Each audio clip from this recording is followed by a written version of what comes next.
Okay, can everyone come up to the front, please? Find a chair. Grab yourself a drink.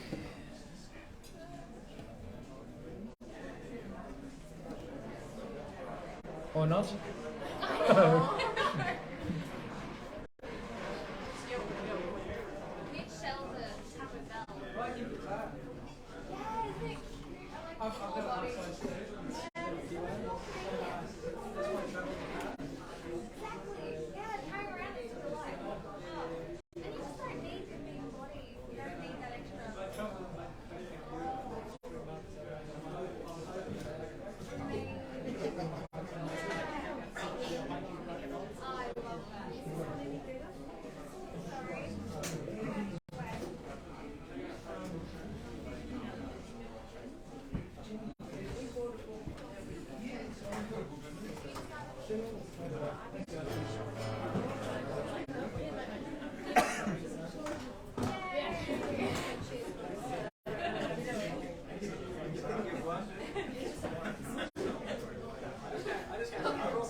There's a couple of comfy seats on the side here.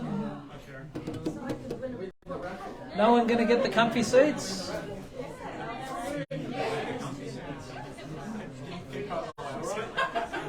Whose bag's that? I don't know. Maybe you have to get the other one. No, it goes over the top. Are you performing tonight? No, not tonight. I promise next time. I know. I say that. I know. Next time. It's on camera.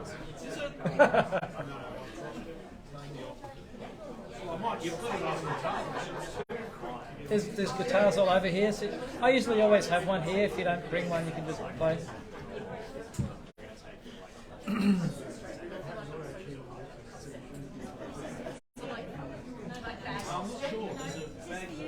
I don't know whose bag that is.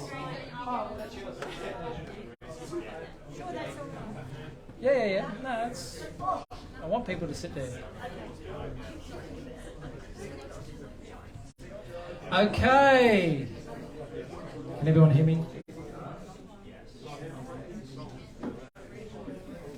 Welcome everybody. Welcome to Busybird Publishing Open Mic number 92. I was just thinking that, we'll probably early next year we'll crack the 100, and that's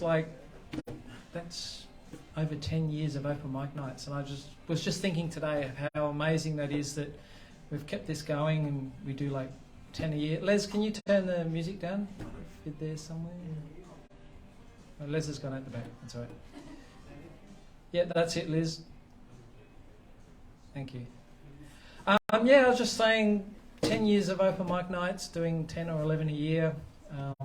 We've done pretty well, and looking out, there's a few people here that have almost been here from the start. So it's a really great community vibe we've got here, and I'm pretty proud of the fact that everyone still turns up in the middle of winter, and embraces the creative kind of community event that we put on. So thank you for coming.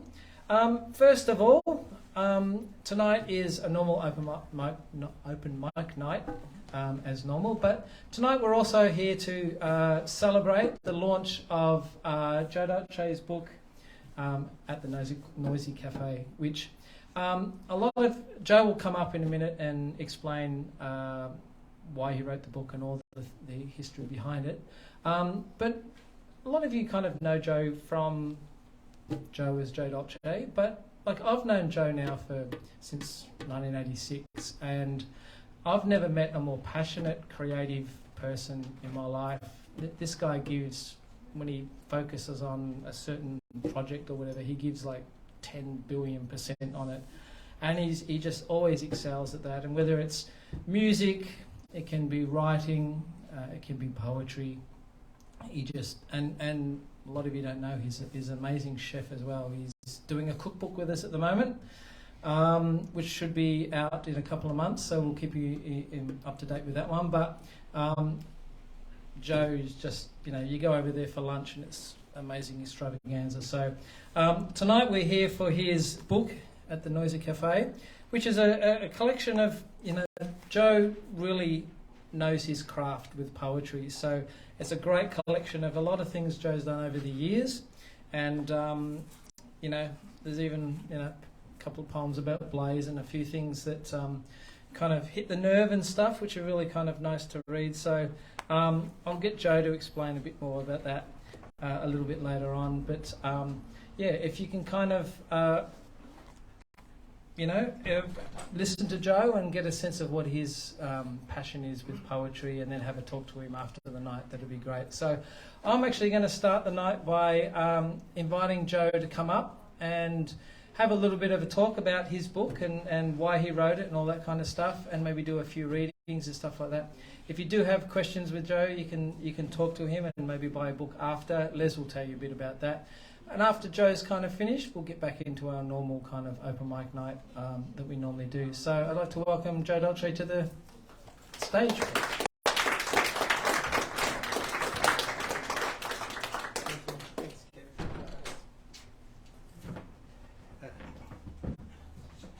Thank you. Well, thanks for coming out tonight. It's hard coming out to Monmouth, I see.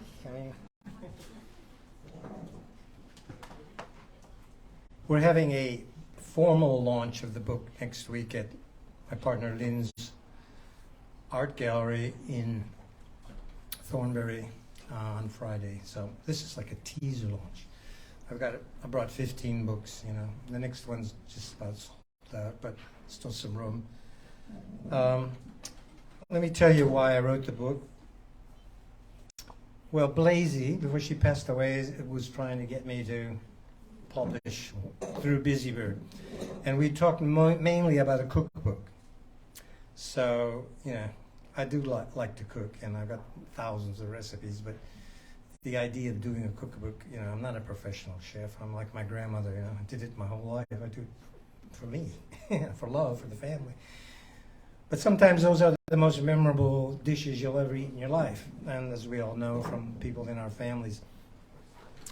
But I hadn't done a poetry book since 2017, and so I thought rather than take on the daunting task of a cookbook, I'd work with Kev and Les and see if I could come up with a poetry book pretty much of all the poems I've had already published. So none of these are, I'm not testing you out on any new stuff. It's stuff that other poetry editors have decided they like, they published, and it's about a third of what I've got lying around that's been published. But this particular, the title, At the Noisy Cafe, the Nosy Cafe. You wanted to say that too.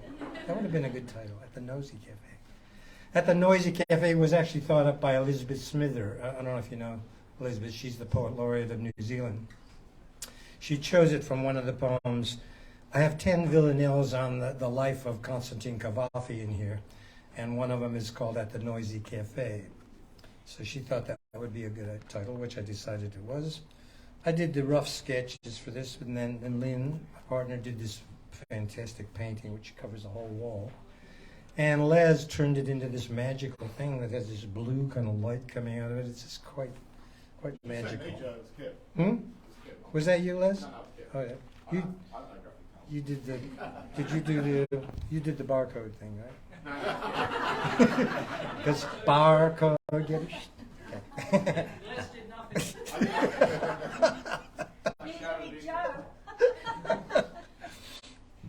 Les keeps Kevin line, right? No, no. That's all. Anyway, so I'm proud of this because it's a collect. It flows really well, and like I say, I'm not using you as guinea pigs here. It's just stuff I loved, and I've sorted through the. Anyway, so here we are, and it's great to do it here because without Blazy in our life, probably none of this would have happened. I mean, the cookbook definitely is dedicated to her. This is dedicated to Lynn because Lynn has been my strongest literary influence for the last 43 years. I started off as, I don't know if you know, as a lead guitarist and an instrumentalist, and I did that for years and years, and blues harp player. Got into writing songs and eventually got into be a songwriter, and then you may have heard my song Shut Up Your Face, and that turned me into more musical theater for a long time. And first thing I ever did that actually made any money, actually. Everything else had been like, just doing it for the love of it. But then, after I met Les Murray, the poet, back in 2009, and he really liked my work and started publishing it. And through Les, as my kind of mentor, I began to focus. My poetry was really designed so I could write a better song lyric, because I was really fed up with the kind of weak, emotional, sentimental song lyrics that fill the air, and I knew there was a better way to do it, but I didn't know how. So I said, I'm just going to stop music for a long time and write poetry until I can figure out how to do this. And then, luckily, I discovered this form that was written. It was created back in France, back in the Middle Ages, called the villanelle. The villanelle is a 19-line structure with repetitive lines, and it was started off as a song structure. People sang it, the troubadours. But then Dylan Thomas, and from then on it became more of a poetic structure. So you may have heard, "Do not go gentle into that good night, old age should read." That's a villanelle in its poetic structure. There's no song to it.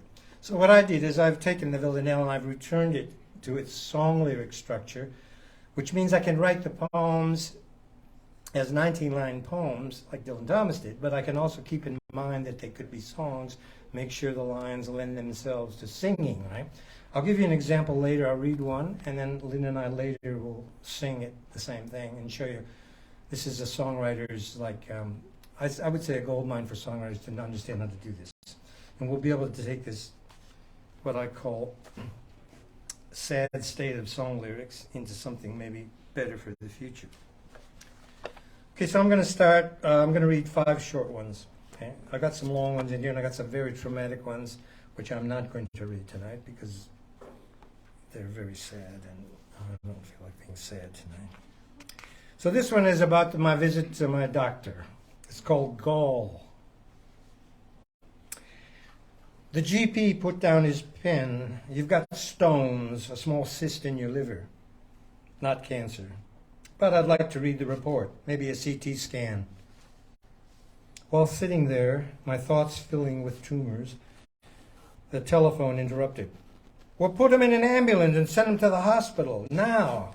He's 85 years old, in the final stages of renal failure, the sole care of his wife, who has dementia, so put her in the ambulance too.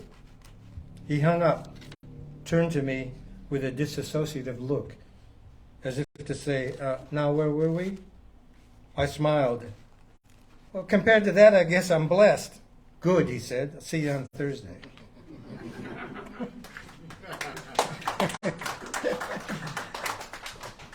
Okay, this is the first villanelle I'll read. There's 17 in this. This is called Broad Arrow Cafe. Broad Arrow Cafe was busy that day. The tables were arranged tightly to heel. 2 minutes of terrible shadow play. A Colt AR-15 carbine at bay. Martin Bryant went in and ate a meal. Broad Arrow Cafe was busy that day. That's not funny, someone heard someone say. not realizing the shots were too real.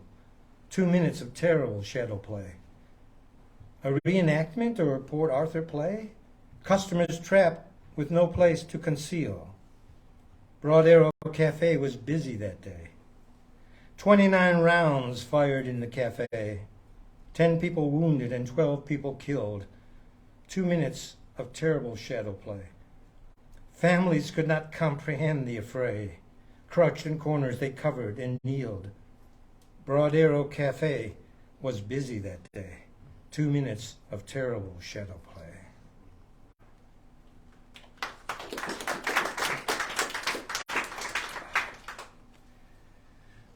So this is, I've been influenced all my life by the poet Constantine Cavafy, a Greek poet.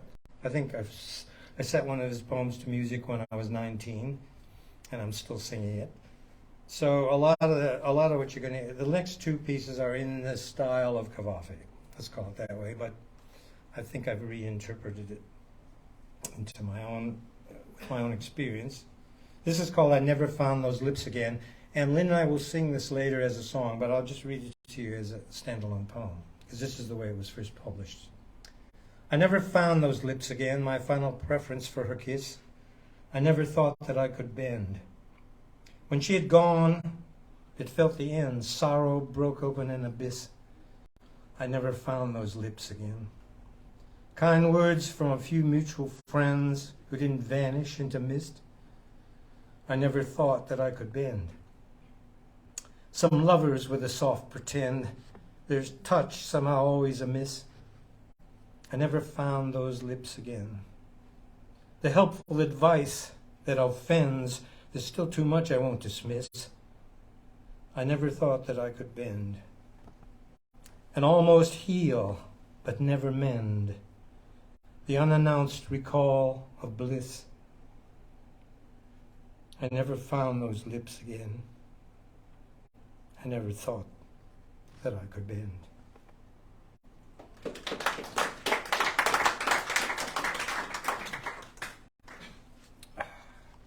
And okay, this one is from the 10 Villanelle Cavafy sequence. It's called, this is the title of the book, At the Noisy Cafe. He sits alone at the noisy cafe, old age a wound from a terrible knife. He was younger, it seems, just yesterday. The hair dye has hidden most of the gray. How suddenly it came, this change of life.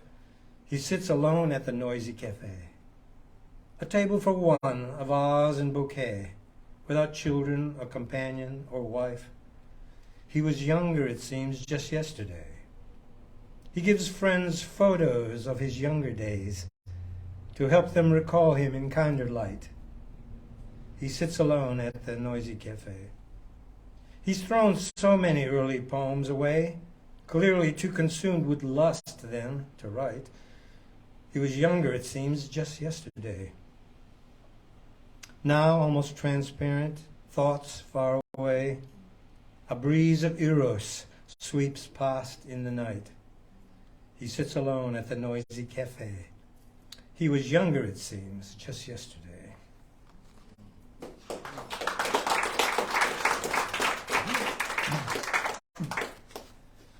So, let's see, number 5, where's that at? Oh, how come I read number 5? That should have been number 1. All right, anyway. This, Lynn and I we go to Hanoi every now and then, and we went to this fabric market, and we're walking down, and this is a little thing that happened in one of the stalls there, right? It's called The Sound of One Shear Clicking. The young woman in the rear of the Ninhip fabric market stall trimmed her fingernails with oversized silk scissors. I extended my own hand playfully, indicating she might do mine too. Instead, she pointed the blades down in the vicinity of my crotch area, clicking once. The older Vietnamese women around us laughed. Hell, I laughed too.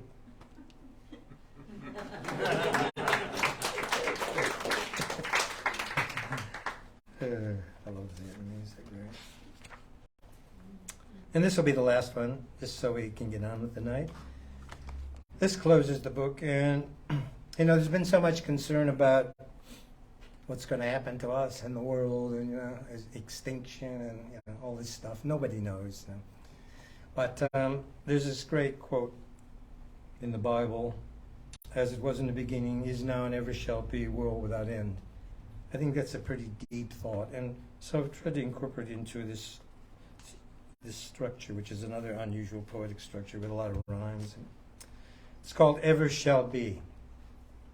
The fireworks cosmos is spinning. Will Mars be our sanctuary, our souls to mend? As it was in the beginning, is now, and ever shall be, world without end. The virus appears winning. Does life depend on the bee? Can we defend?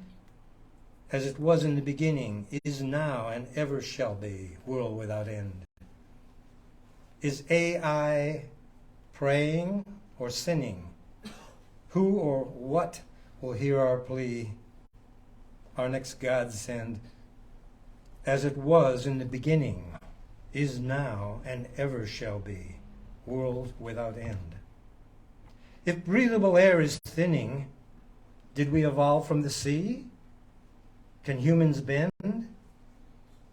As it was in the beginning, is now, and ever shall be, world without end. Some claim that the fabric's unpinning the dinosaur or the flea. Then how or when? As it was in the beginning, is now, and ever shall be, world without end. Thank you. I'll turn it back over to Kevin Lazen. Thanks, Joe.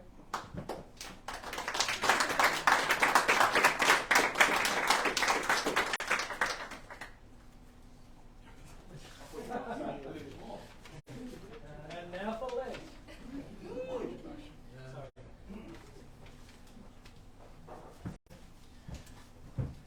Thank you, Joe. Hey, everybody. Welcome to Busy Bird Publishing's Open Mic Night. For anybody who's new, I don't know if there's anybody new. There's Kev, the owner of Busy Bird Publishing. I'm Les, one of his underlings. Thank you for turning out on a really cold, miserable Melbourne night. How much time we're giving people, Kev? There it is. About 18, and some of them are songs. Till 4. We started early. Okay, so you get about 4 minutes. At about 3:30, Bo back there, the really mean guy, he will ding the bell. That doesn't mean, well, it means you got 30 seconds left. And when you double dings it, that's your time. You don't have to finish right. When you double dings it, feel free to finish your sentence or your paragraph, but please don't think, hey, I got 400 words left, I'll finish the page.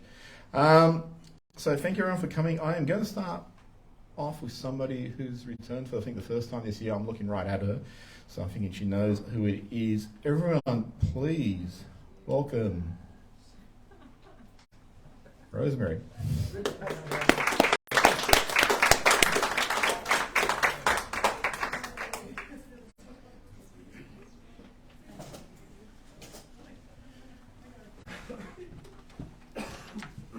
Thanks, Les. That's nice and low.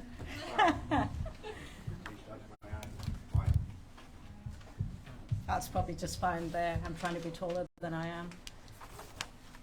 Hi, everyone. This is in honor of NAIDOC Week. Recently, I went on an Indigenous Songlines walk where we were asked to introduce ourselves, but not in the usual way that we think defines us, our name and our occupation. Instead, we were asked to make our introductions the way First Nations people do. Speaking of our connections to the lands we came from, connections to the people who came before us, and lastly, our name. So introducing ourselves in this way pays respects to our ancestors, the people who brought us into being, and acknowledges the lands from where we came. It carves out our identity by our connections to land and people. What a brilliant idea. For my husband, and most white Australians, the introduction is straightforward. His people come from the eastern suburbs of Melbourne, though admittedly the ones before, the convict class, hail from various parts of the United Kingdom. For me, it's complicated. My people come from 5 different countries, and heaven knows where before that. Our First Nations people, however, have a deep and clear understanding of where they're from and the peoples and from which peoples they belong.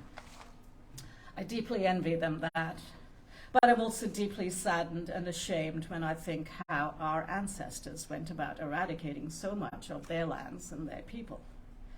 If I, who can connect ever so strongly to the many countries in which I have lived for less than 2 years, can be heartbroken when I'm leaving them, how on earth would I feel if I were to be forcibly removed from lands that my family has not only resided in but also owned for 65,000 years? Where would I go? And equally importantly, where would I be welcome? Recently, we spent a month traveling through the central regions of Australia from Darwin right down through to Coober Pedy, slicing through our red heart, the very core of our amazing land. The blistering sun and the vast blue overhead canopy, the endless roads leading to endless horizons, the steep canyons among the wide open spaces, the rugged landscapes of red, orange, ochre, bronze and gold, and the ancient cave art depicting stories passing through generations. Such gobsmacking raw beauty. Just like the foreign lands I once called home, the splendor of our outback pierced my heart. The connection was instantaneous. I felt at home, at peace, in awe. I could live here, could make this territory my home in a heartbeat. And it made me pensive and humble and guilty all at the same time. It was confronting to realize how very ignorant I was of the First Nations peoples and their culture, how little I knew, and why had I chosen to remain foolishly ignorant all this time? For if I, on a brief sojourn through the Red Centre, felt such a strong connection to our land, how much more its traditional custodians? Recently, I read a magnificent poem by the Indigenous poet Graham Dixon, whose powerful reflections on Aboriginal life touched me profoundly. Dixon penned his first work while incarcerated at Fremantle Prison several decades ago, but his poetry, sadly, is still current. Deeply confronting is his haunting poem, 6 Feet of Land Rights, and I shall end my piece with its final stanza, hoping that it moves all of you in the same way that it intensely moved me. Then when the Reaper comes to switch off our lights, our souls may rest in peace, knowing, at last, 6 feet of land rights.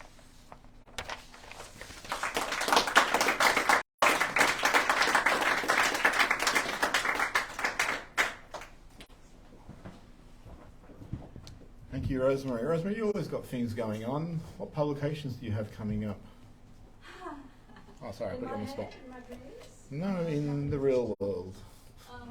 Still in writing, still in the final edit. Okay, because you get published regularly, so I thought I'd throw it out there. Sorry.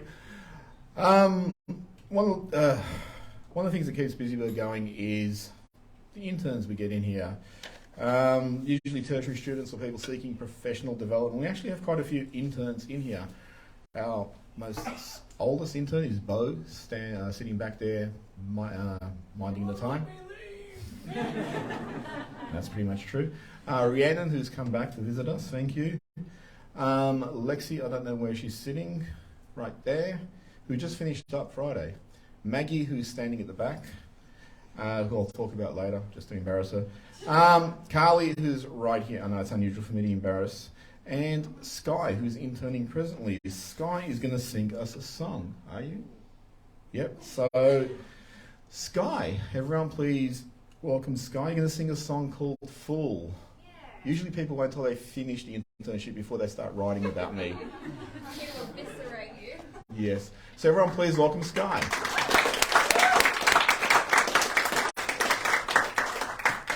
Would you like a stool to sit on? I would love a stool. Kev's going to get that behind you. Thank you. That's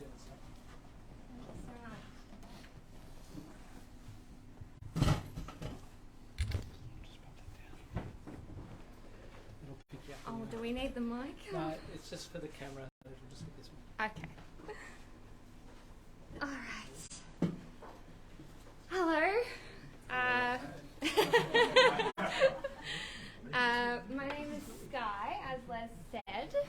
just scooch this a moment. Hang on. All right. Thank you so much. This is a song I wrote, I think about 7 years ago, and I haven't written or really performed in about that long. So I've been practicing this week and building my calluses back up on my fingertips. Yeah, it's nice to be back with my music. So I hope you will enjoy.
Thank you, Sky. You might notice that Kev's filming all this. Sorry, it's streaming live to Facebook. So if there's anybody who doesn't want to be seen on camera, you probably just need to crawl up on stage and then perform your piece on your hands and your knees. This is way too high. Thank you, Sky. It was beautiful. Robin, where are you? Everyone, please welcome Robin, who is going to read. What are you reading? A vignette. Robin.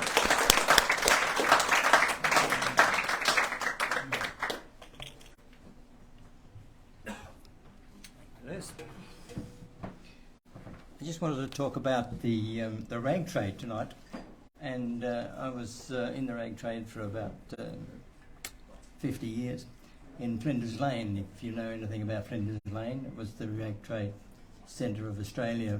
A lot of importing came in through Flinders Lane. This one's called The Lane.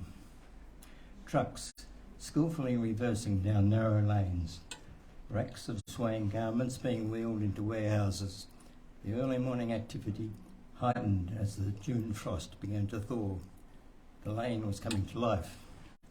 Flinders Lane, the heart of the Australian fashion industry in the 70s, a pulse that was hard to ignore. Textile importers in squat buildings, shoulder to shoulder, from Spring Street to Spencer.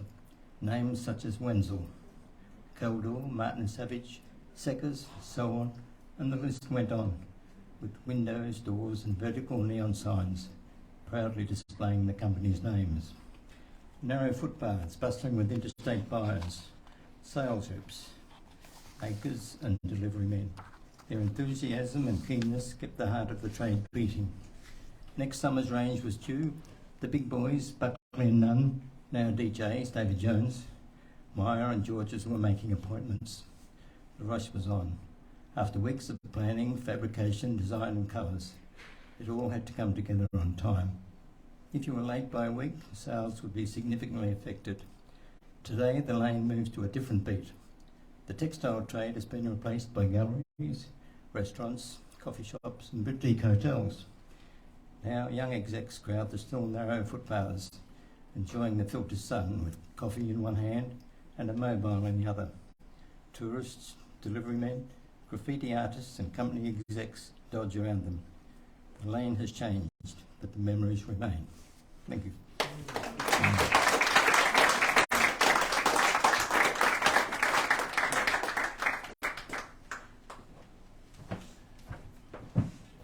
Thank you, Robin. Out of curiosity, did anyone not put their name down on the running sheet? Because I was looking for your name. Chris, are you performing tonight? I'm a spectator. Okay, cool. So anyone else, did they not put their name down? No, okay, all right, cool. Thank you, Robin. Sharon Lee, who's got a poem to be named. Sharon Lee. Everyone please welcome Sharon Lee.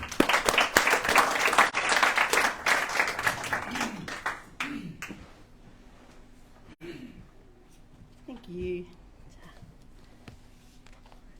The last few years I've just been inundating myself with topics of democracy and politics and geopolitics and all of that, and it was getting a little bit heavy, so I thought I'd just write something a bit different. For anyone who follows astrology, you might like this bit of information, maybe follow it too. Everyone else, hopefully you just like the poetry.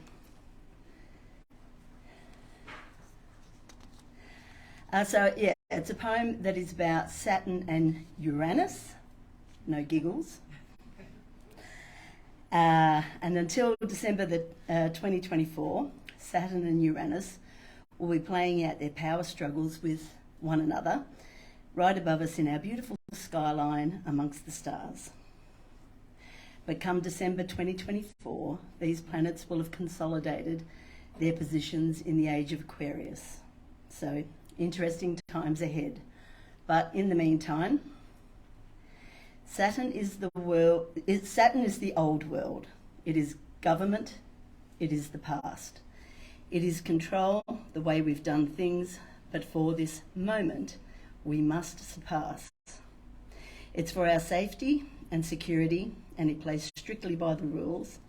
It's top-down structure. This is Saturn, and will not suffer any fools. Saturn is about centralisation. Uranus is not.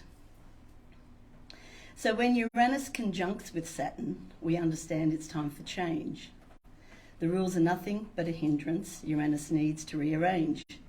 She stands for freedom. She is the future, a galactic citizen of higher mind. You won't be bored when she's in orbit, but you may wonder what she has in mind. Saturn is the planet of the past and ruler of Capricorn.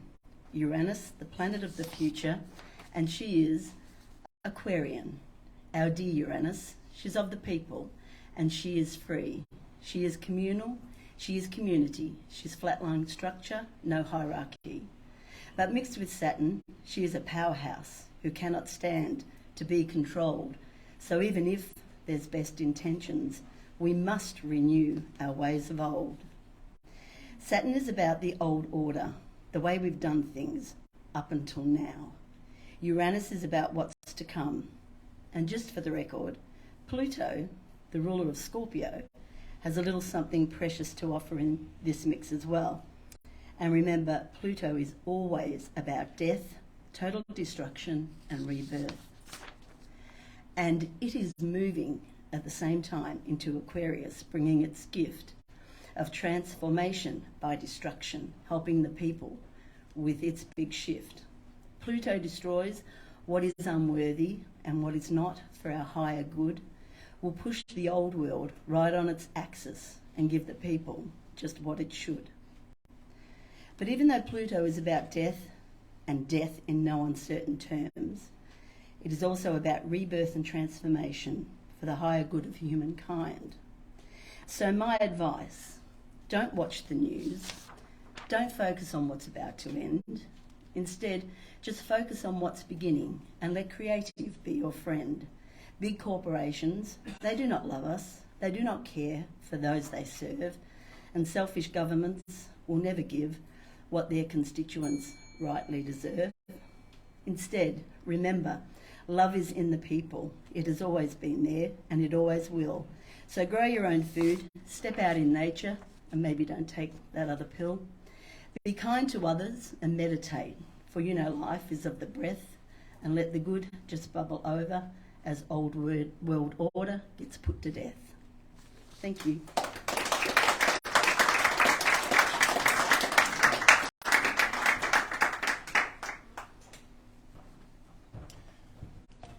Thank you, Sharon. One of the things we do beforehand, myself, some of the others, is we try and guess how many people are going to show up to open mic night. I don't know why tonight. A few of us sort of thought it's a really cold night. Well, many people come out, and it's really overwhelming to see so many people have turned out, and it's a really heartwarming legacy to Blaze, who built this creative community, which Kevin, myself, and others are trying to champion. So thank you, everybody, for attending. I know I don't usually get that serious, but thank you. Next, I would like to call up Betty Martin, who has a poem about motherhood. Everyone, please welcome Betty.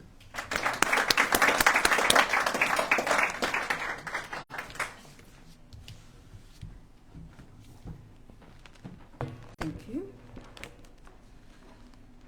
Just two very short poems, because no matter what's going on in the world, we're all still procreating. So this is what I've been doing my last few months with my family. This is called Motherhood. Mother and daughter, daughter and mother. I am the one, she is the other, who guides me along the pathways of life. Toddler, schoolgirl, teenager, wife. It's my joy to produce another. We are now mother, daughter and grandmother. 3 more links in a strong family chain, forged through centuries, again and again. The river of life carries us along, with its currents, whirlpools, sadness and song. Grandmother lives into her 8th decade. Body and mind weaken, fracture, then fade. Life force ebbs. She is unable to stay. One June day, she silently slips away. Life flows onwards, and then when she's full grown, my daughter bears 2 daughters of her own. New links for us to love and adore. We're mother, daughter and grandmother once more. Life, a circle of poetry and prose. We are Florence, Betty, Jenny, Evie and Lila Rose.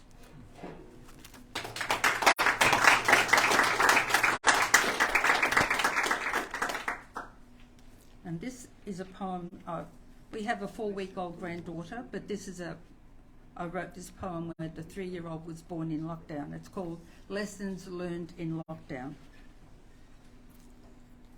In autumn of 2020, our family empire celebrated a birth. On May 4, a Star Wars baby joined us here on Earth. My daughter needed help with her own baby girl, so permit in hand, I went each day to give it a whirl. I'd imagined since my day, baby care would be the same. It wasn't long before I realised I'd have to up my game. I'd raised 3 kids of my own back in the olden days.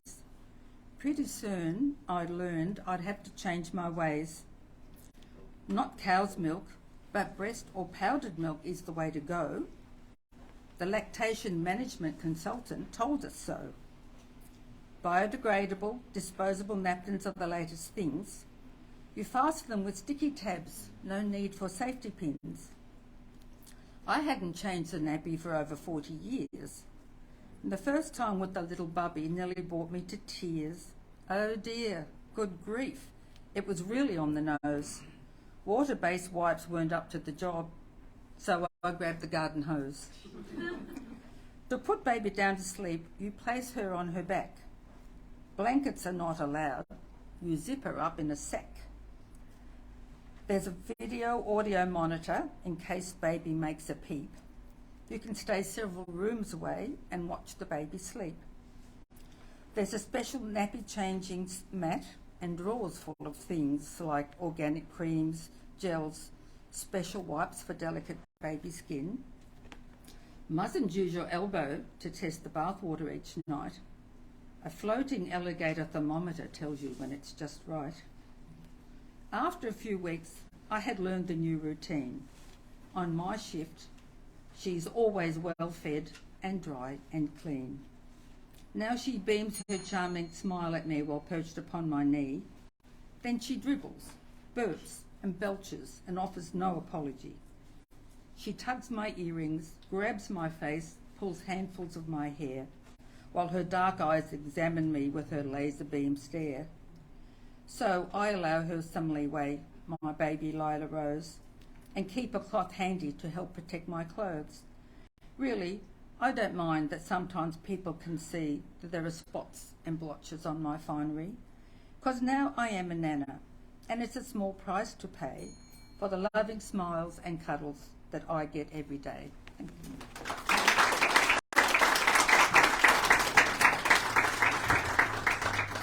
Thank you, Betty. Betty, when's your new book coming out? It's been in production a little bit. Any minute now. Any minute. Now that I've got looking after the babies. Okay, cool. No, so Betty's been working on a memoir for a little while, and it's pretty much almost complete. So I just got to kill some time while Kev's preparing. I talked about interns before. When I came back to Busybird, I had to start screening interns, which is something Blaze previously did. And one thing I was unprepared for was the amount of applications that we actually got compared to what I knew from years ago. And it was a lot of applications. So the interns we choose the best of the best applicants. It's really hard to get an internship here, not least of all because I'm just really mean and picky. So it's something like where we look for, one of the primary things we look for in an intern also is not just their competency with editing and that sort of stuff, but it's also like their temperament and if they really fit what Blaze tried to build here with her creativity and her connectivity and the way she nurtured and took care of people. And that's that's something that comes naturally to me. If you know me behind the scenes, you know I'm pretty grumpy and mean. Kev's the opposite, but interns have interns. We really sort of look at them as continuing the Busybird legacy, and the ones who go on to become editors, we want them to give the service that we'd expect and that Blaze would have set the standard for. So one of our interns who I'm going to embarrass now, his name is Maggie, is just standing right at the back there. She's the really tall one next to Elizabeth Long. She got her first publication in the Copper Line, which is a newspaper. Oh, who said woo? Yeah. So it's a newspaper about social events, cultural events, and local events. And her article is about social media versus publishing companies. So everyone please congratulate Maggie.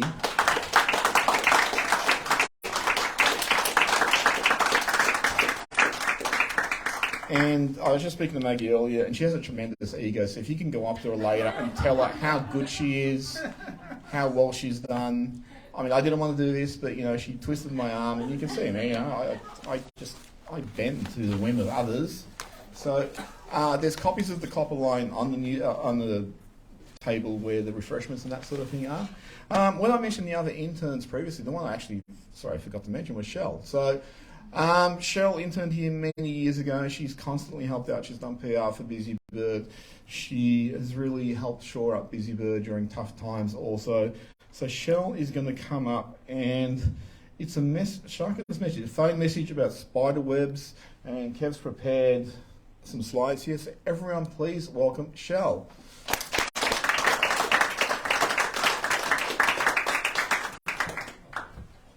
Hey everyone, I'm Shell. I usually do true stories. Well, this is true, it's just not a story.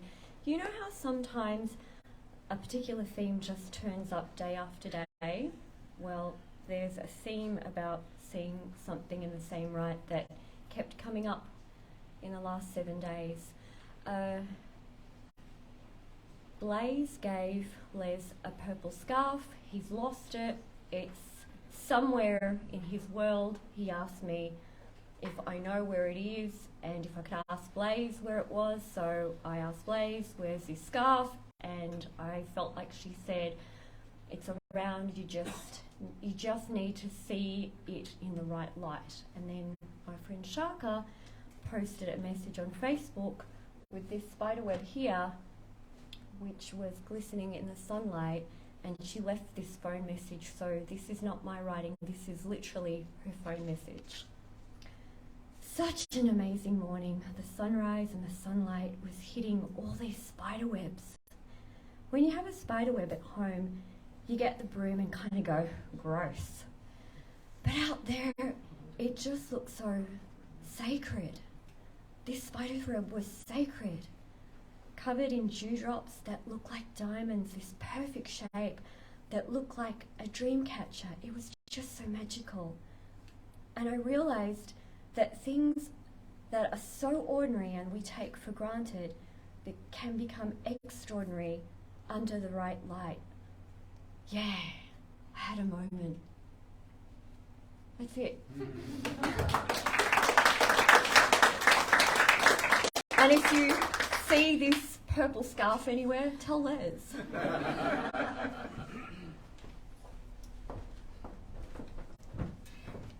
Thank you, Shell.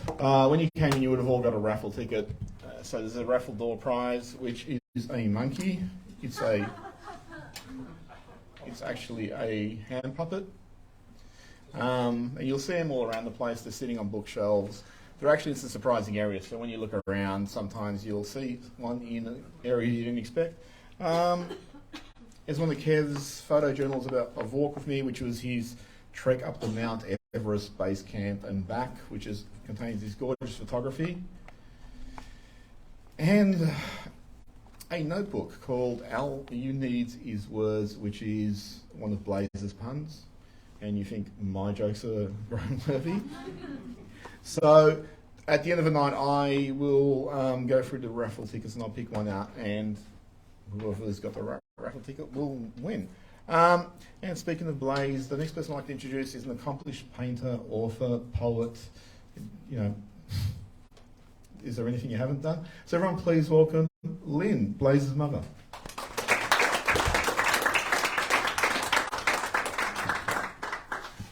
Sorry, is that high enough? I'm always known as somebody's mother, one of my kids. Oh, you're Bill's mother. You're Goz's mother. and I'm Blaze's mother. Get nervous when I read here because when she did her Tralfamadore book, she stood up and she said, "I'm so excited to be here because this is my tribe." And I feel like this is her tribe, and I always get nervous when I'm up. 2 little poems. They will be in the 2023 Melbourne Poets Union Anthology, the big thick book. The first one is Waterchild, Call of the River.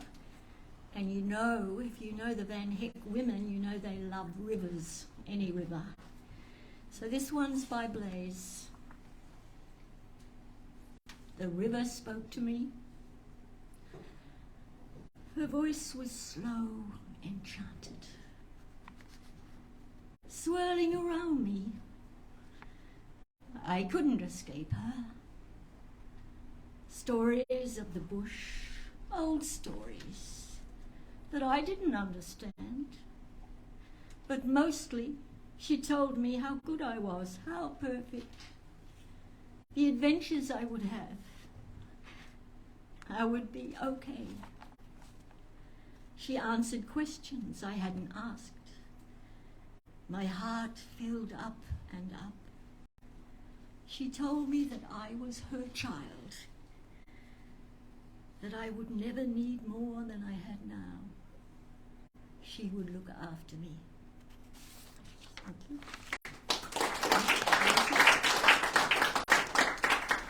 Second little poem, on the death of a daughter. In this house, all dreams contain her, running to the river on soft, perfect feet that never touch the ground. I follow. The moon-like hair tumbles down to hips undulating. Her body bends and sways. Her mouth shapes words that I have never heard before. Subsonic dialect. The air whirring colours unknown with a hint of divinity. At the river she turns, her sacred face to me. We are unchanged. She calls my familiar name. Eyes penetrate with solar flares. She takes my hand, pulls me through the water. I feel the river floor before enchantment absorbs me. Thank you.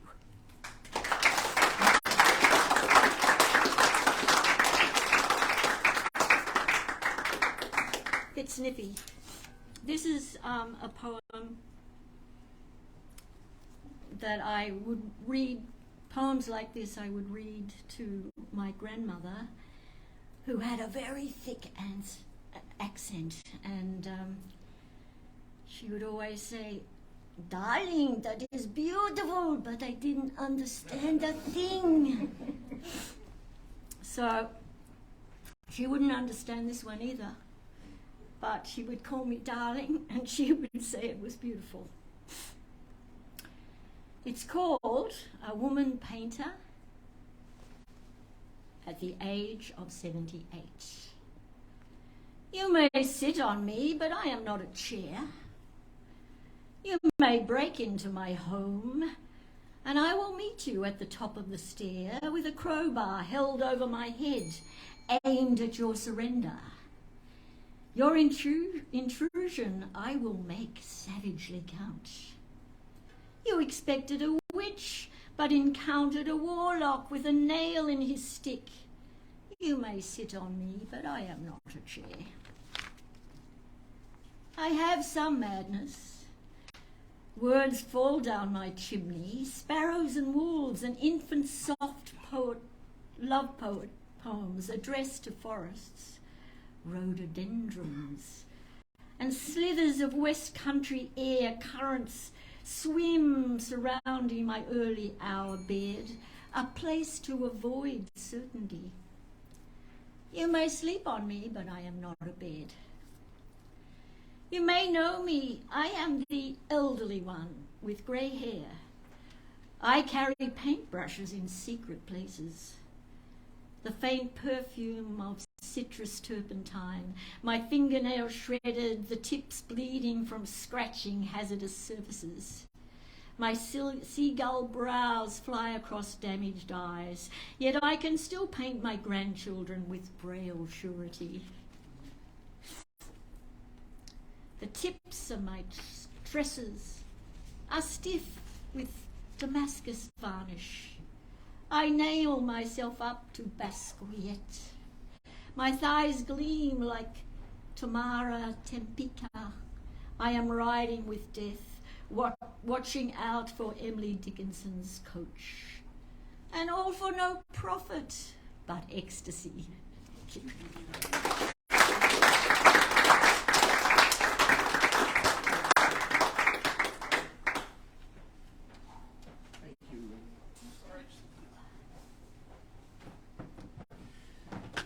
Thank you, Lynn. So you got a new exhibition beginning next week, Yes, and 28. 28th Friday, July at Poet House, 736 High Street, Thornbury. Is that open to the public? It's sort of booked up, but if Well, none of you can go. Okay. If anyone tells us, we can fit you in with my cousins and nieces. All right, cool. And also be launching Joe's anthology of At the Noisy Cafe. So if you want to go, speak to Lynn or Joe after open mic night. This monkey's been following me around. So thank you, Lynn.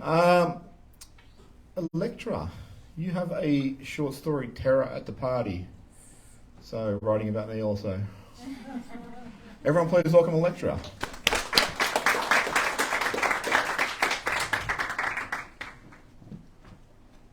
If I'd known she were invited, I wouldn't have come. I sat down first in the armchair, prepared to be ignored and for her to move on to the next room. She didn't. The woman sat down slowly across from me, taking the centre of the couch like an imp nestling in the fan of her flames. My body arched away, wanting to be as far from her as possible. Tara had shown up at my door 2 weeks prior. I pretended I wasn't home. I should have just gotten up and left, but my heart was banging loudly in my skull. I could feel it thumping down in my left thigh. I was trying not to visibly tremble. I didn't want to give her the satisfaction. I also just don't want to be this frightened of another human being, let alone someone as common as Tara Boyle. She had reddened her cheeks and nose harshly to cover where tissues tear at the skin. She looked like she hadn't eaten for months. That might have been accurate. Tara ate like a bird. More seeds were scattered than swallowed. The last time she pursed her lips at me was over a can of hairspray and mousetraps in the kitchen. I couldn't elaborate even if I wanted to, my heart thudding too loudly. Tara looked down her beak unkindly. No mock flush on her translucent skin could cover her frown lines, and no amount of silver body glitter could disguise the mould growing over a dying heart. We'd been placed in a precarious position, and by the antsy behaviour of the host, it was done with purpose and for a joke at our expense. Tara began pulling the loose thread of the couch, and my last memory of us assaulted me. When we lived together at our charming unit, I was picking up all the burnt matches on the floor, ones she'd left after taking her desk. The same goddamn Linda wrapper, royal blue, was still glinting next to the rubbish bin. It had been there 4 months before our talk.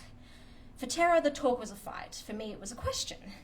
All these years in our adoring friendship, had she meant it? Did she mean to hurt me? The actions say yes, while her words are polluted with stories of her ex-boyfriend, how I can't expect much of her because of a bad relationship lasting 1.5 years, that she had dumped over 4 years ago. I could have brought up so many petty things too. I just thought she had more respect for the friendship. Because that's the thing with pettiness. It's so easy, anyone can do it. I let her have so many last words, but it was never enough. She wanted more. I left the room for more. I didn't tell her off like I was supposed to. She just kept going in circles, robbed us both of a chance to come back together in the future when we weren't witnessing the end of our world. It was so stupid. And this moment was stupid too. Was Tara aware I was going to be here? Were we some juicy free entertainment for this crappy housewarming? If so, I expect Real Housewife penalty rates. It wasn't enough that she had every opportunity to move out early so we could leave in peace. It wasn't enough that in late hours of the night she had to stomp around the house to try and bait me out of my bedroom. It wasn't enough to find the empty picture frame discarded on the coffee table, a clear "screw you" while we danced around each other. It wasn't enough that she went to my longtime friends and called me vile. Them calling me, checking to see what had happened. Me having to be honest of what was going on, but not what had started it in the first place. I really loved that bird. Tara poured herself a drink while I was back at our first apartment, the first crappy grey box we lived in. It was my first step away from my family home. We made it into a home, even through the bed bugs and the bus fumes. Tara had brought her Konya. They were inseparable. The delight shone in her eyes whenever she got home, and the bird would scream at her for attention. We'd mock the bird, battle it from our tea mugs with pens. When we'd vent about our days, the Konya muttered their input, happy to be included. Tara had long day shifts, so I looked after the bird, did the dishes with it biting my ear, studied as it slept in my hair. Our days had revolved around the 10 inches and 60 grams of pure, unadulterated rage from its ancestor, the T-Rex. My late-night shifts were starting for the summer. I was either at some symphony orchestra or some hardcore music festival. Gigs tended to blur into one for me. And I got home a while past midnight. I walked into the apartment with no song to greet me, not a frustrated chirp of acknowledgement. The cage door was open, the lights were on. The apartment was dead silent until Tara woke from her nap, horrified to find the bird stuck to the back of her thigh. Skin and bone just enough to crush its last song.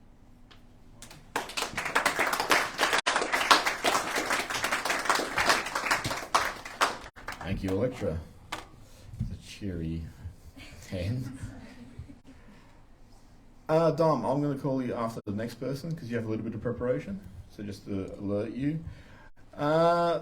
Next person I'm going to call up, she has a new book coming out. And she's really eager to get up and talk about it. Elizabeth Long wrote a crime mystery called The True Incident. She has a new one called A Body in the Lane. I mean, you can start walking up as I'm talking about you, Liz. Oh, she has to get her glasses. By the way, Richard, I don't see you on the list. Are you reading tonight? I'm not on the list. Okay, you're on the list. All right, cool. All right. Okay. No need to bite my head off. Sorry. Let's go. Sorry. For readers or just in general life? Because I have a lot of it in general life, but for readers, no, not so much. So everyone, please welcome Elizabeth Long.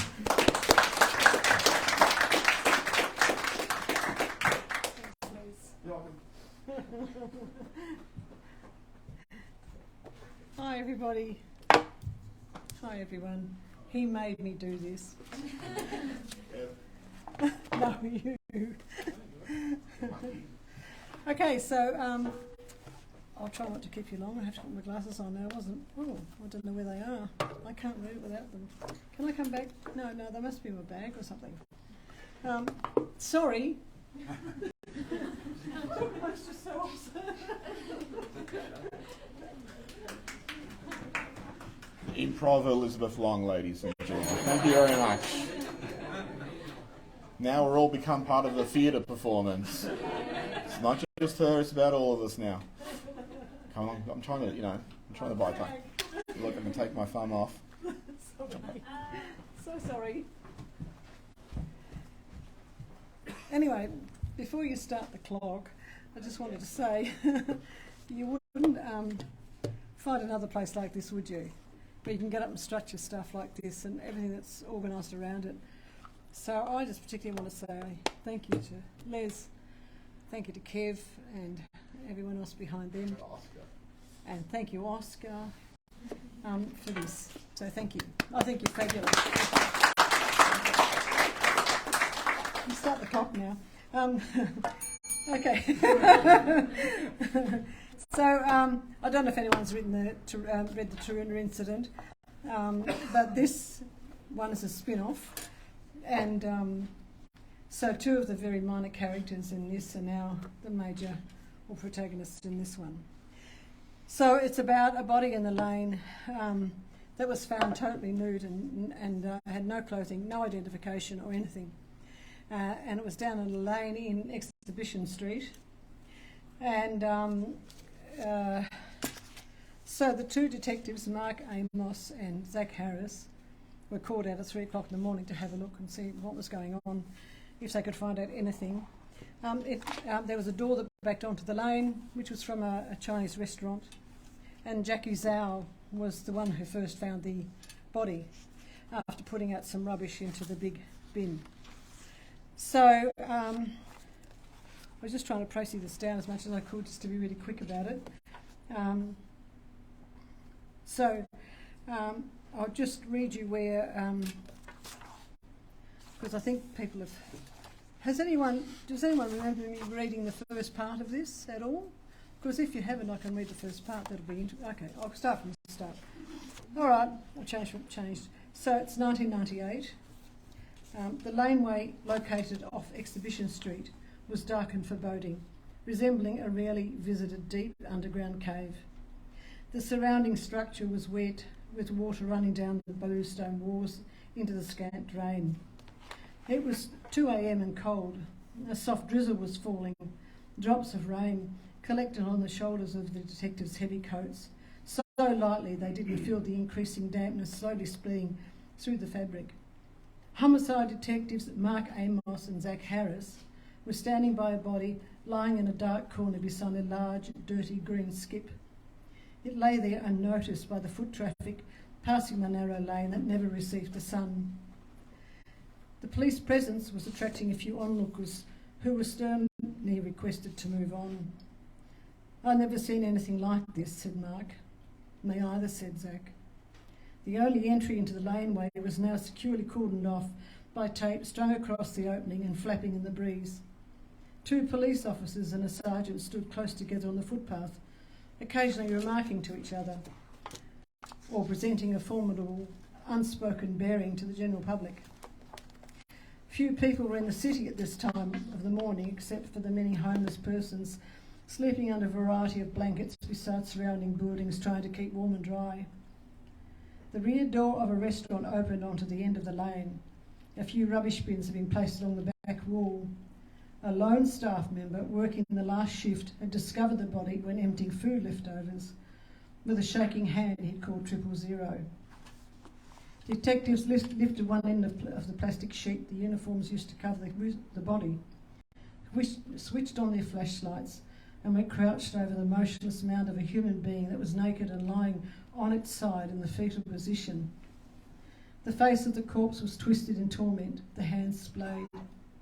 They slowly moved the beams over the torches, searching for anything that would give them an inkling of what had happened.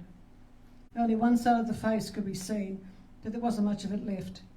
There were bruises over the body, cigarette burns and slashes from what looked like knife cuts to the skin. Sergeant Murphy came down and stood beside them. He was a man of 20 years' experience in the police force. He handed them a folder containing written notes. "Have you seen anything like this before?" said Mark. "Only once. Most of the dead I've seen are results of gunshots or knife wounds. This person has been through a lot." "Forensic?" asked Mark. "On their way. Thanks, Sergeant." I'll leave it at that. Thank you, everybody. I think I've got something that I don't know what. Anyway, thanks, everyone. Thanks, Liz. When's your launch? Oh, yes, okay. Sometime. So if anyone's got anything to talk about when they come up here, like in terms of pushing a book or a collection or a performance or a publication, I mean, feel free to go for it. As a writer, it's a lot of hard work. I was talking to someone prior. People don't realise the amount of work that goes into a book. It's not just the words, it's the life experience, it's just trying to find the right language to articulate what's going on in your head. So it should be a celebration. So go for it if you come up here. Don't feel humble. Yeah, shy, humble. Don't feel any of that. Go for it. You deserve it. So everyone, please welcome Dom, who has got a song. Do you need the stool? Yep. I have to, yes. So my wife says, "Have you got the guitar?" I said, "Yep, it's in the boot." "Are you sure?" "Of course I'm sure. It's We've only been this married is so long, you know, we know each other so well. Yeah. And it's in the boot, but it's in the other car. So thankfully... I think you don't know each other as well as you think you do. That's possible too. So... Wife, but not his cars. No, you're right. So Kevin has gracefully let me his guitar, so see how we go. Okay, look, I did this song today. It's a lovely song, and it was written about 160 years ago by a Canadian called George Johnson. I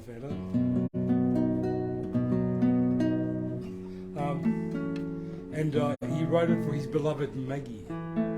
Who's the Maggie in the room? I've heard you. Is that you? Hi. Isn't it wonderful that the name lives on? Yeah, lovely name too. Hope you like the song. Okay.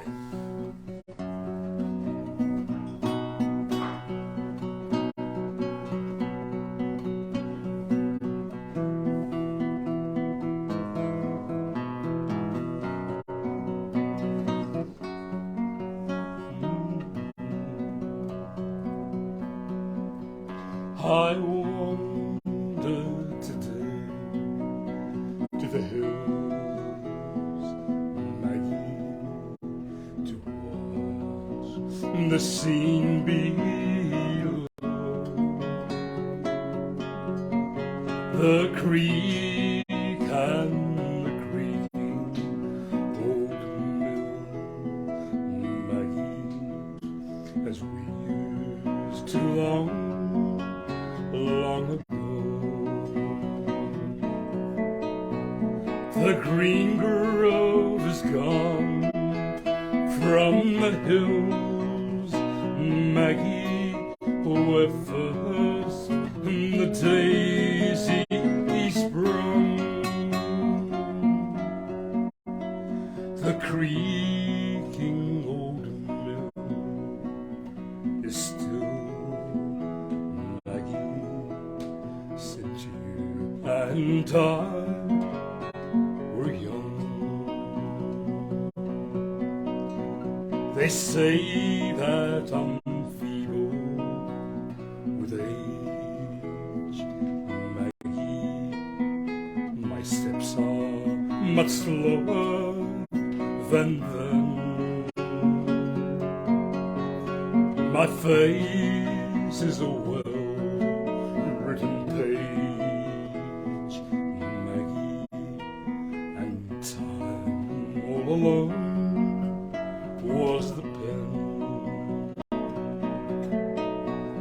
They say we have outlived our time, Maggie, as they did in the songs that we've sung.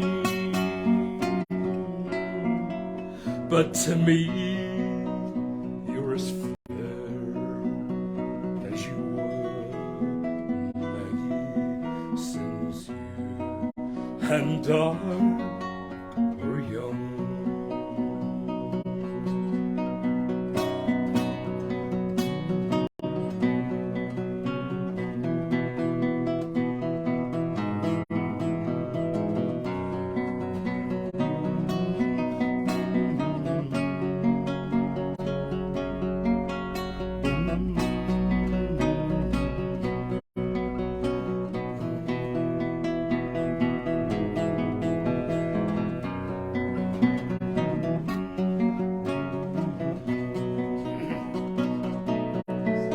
They say we have outlived our time, Maggie, as they did in the songs that we've sung.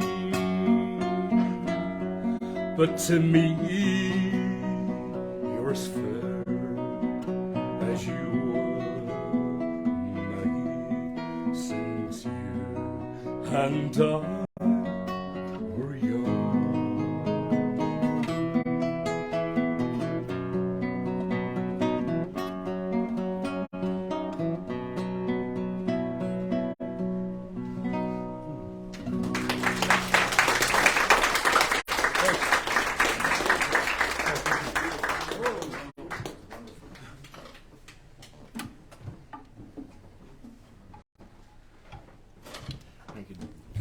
Dom. That was beautiful.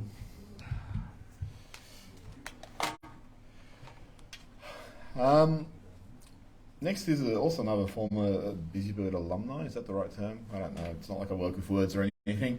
Everyone, please welcome Rhiannon, who has a short story called Phoenix Country.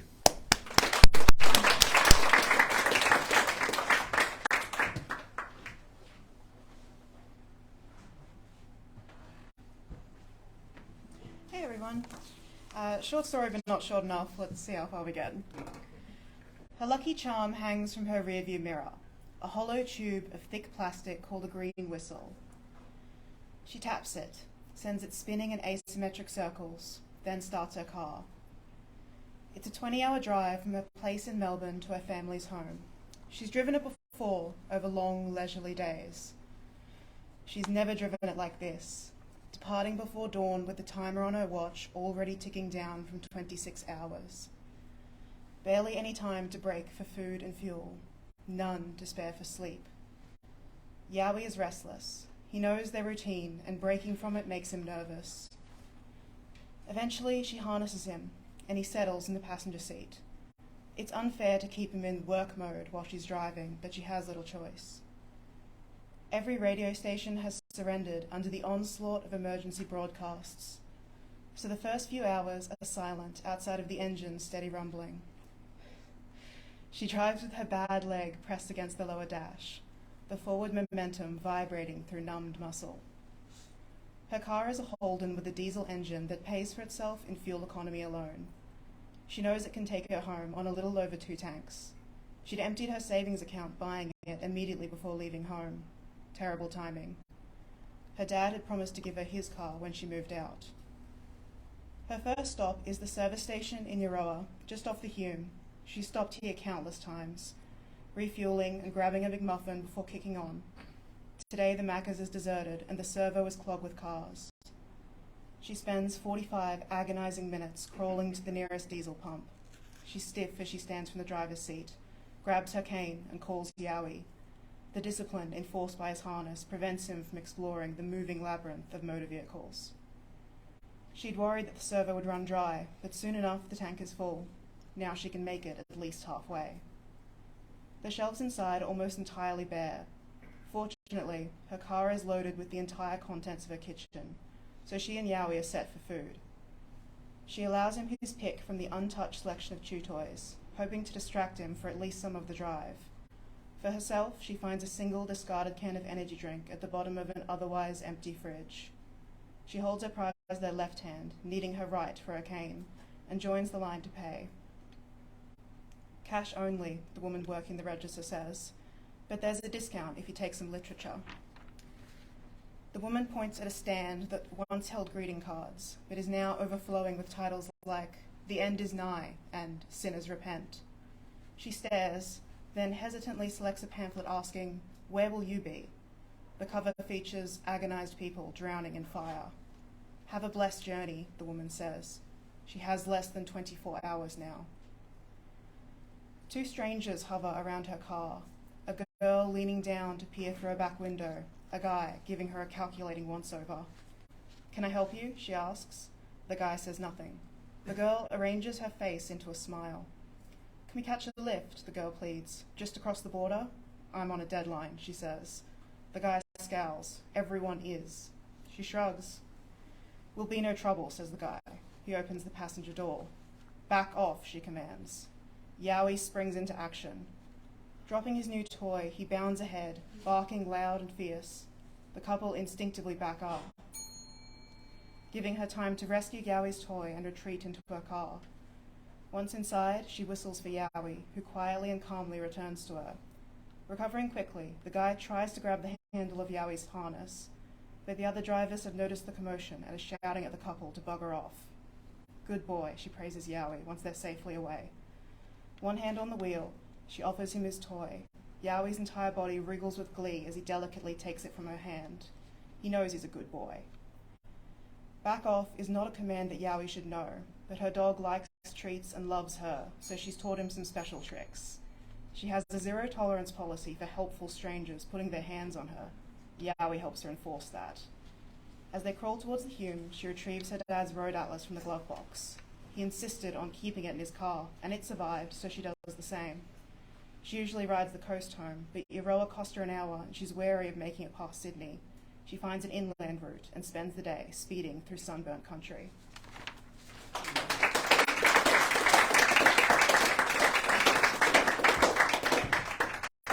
Thank you, Rhiannon. You probably noticed there's a dumb blonde walking around, sauntering around like they own the place. That is Oscar, our Labrador. Feel free to feed him. I mean, he's going to beg for food. Just don't overfeed him and don't give him alcohol. He's got a bad history with it.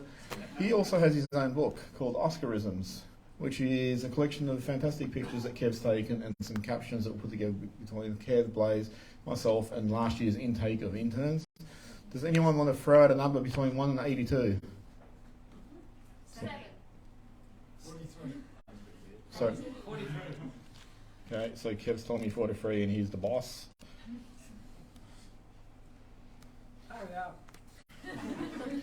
Tackle life's challenges with confidence. If you're not confident, fake it until you make it. There's the picture of Oscar. And these are all Oscarisms that, you know, just out of curiosity, daydreaming is fun. So it's probably a better life lesson. And it's just to point out that, you know, not anyone, writing a book is a difficult endeavour, but it's not doing anyone any good if it's just sitting on your computer or in a filing cabinet or in a desk drawer. You know, get it out there into the world. We only are here for a limited time.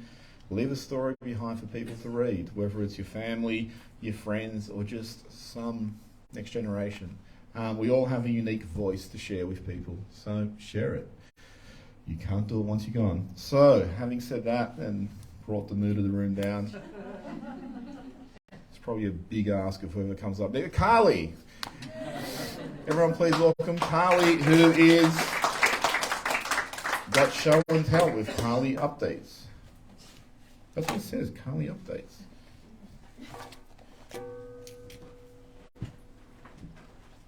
Hi there. So my original plan was to read out my grandpa's memoir, and I forgot to bring it. Sorry. But what I did bring was a couple of my sketchbooks and my finished manuscript. So, thank you. This is probably about between a third and a fifth draft. There's a couple of bits that are new, a couple of bits that are old that I've gone over and over and over again. About 4 minutes. So. Yeah, full 217 pages. I won't be doing that, I don't think. I don't want to bore you, but I have a couple pictures, some sketches, if you're interested. Does anyone want to come up and stand here and present? If Sky, see you, you did last time. So this current sketchbook is more of like me just letting myself draw ugly, if that makes sense. I'm not trying to finish anything. I'm letting myself try to do different things, try to level up, try to learn different skills, different perspectives, I guess. So, like, yeah, sorry. Oh. And the light. Over a jumper. Yeah, over a jumper. Move it in front of Carly. Oh. Oh, I can do it. The light, you good? Yeah, I'll do it then. Just up there. Yeah, sorry. So I've just been, just letting things be scratchy, things being sketchy, not trying to be too perfect. And I've really been enjoying it. This is just me playing around with Bratz dolls.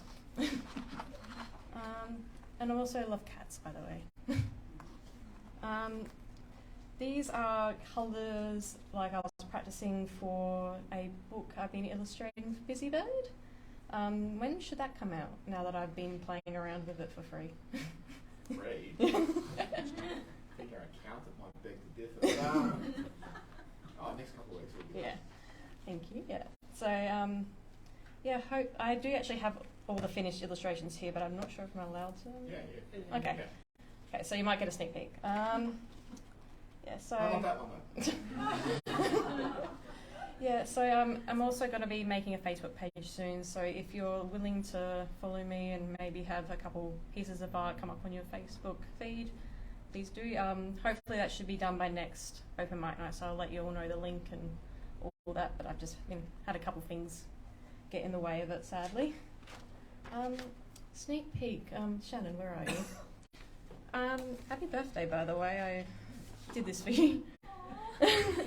So this is what I mean by sketchy, not letting myself finish it, and this is letting myself finish it. Yeah. So I might just do a couple pictures that you might see in the horse book for Naomi. So the first one I did was this one of Trigger becoming a star. So I use Copic markers and paint pens, and I just love the texture and the blending of it all. I find sometimes with digital art I get a little bit, I don't know, a little bit bland, a little bit boring. So I just love the way that the alcohol ink sort of blends in with each other. So yeah, I might find another one. Let me find the last one that I did actually. And I just let myself play around the sky. So I was doing a lot of blue sky and just white clouds, but here I decided to try a bit more of like some purple and some orange, like a morning sky. So I was quite proud of that one. Yes, so thank you.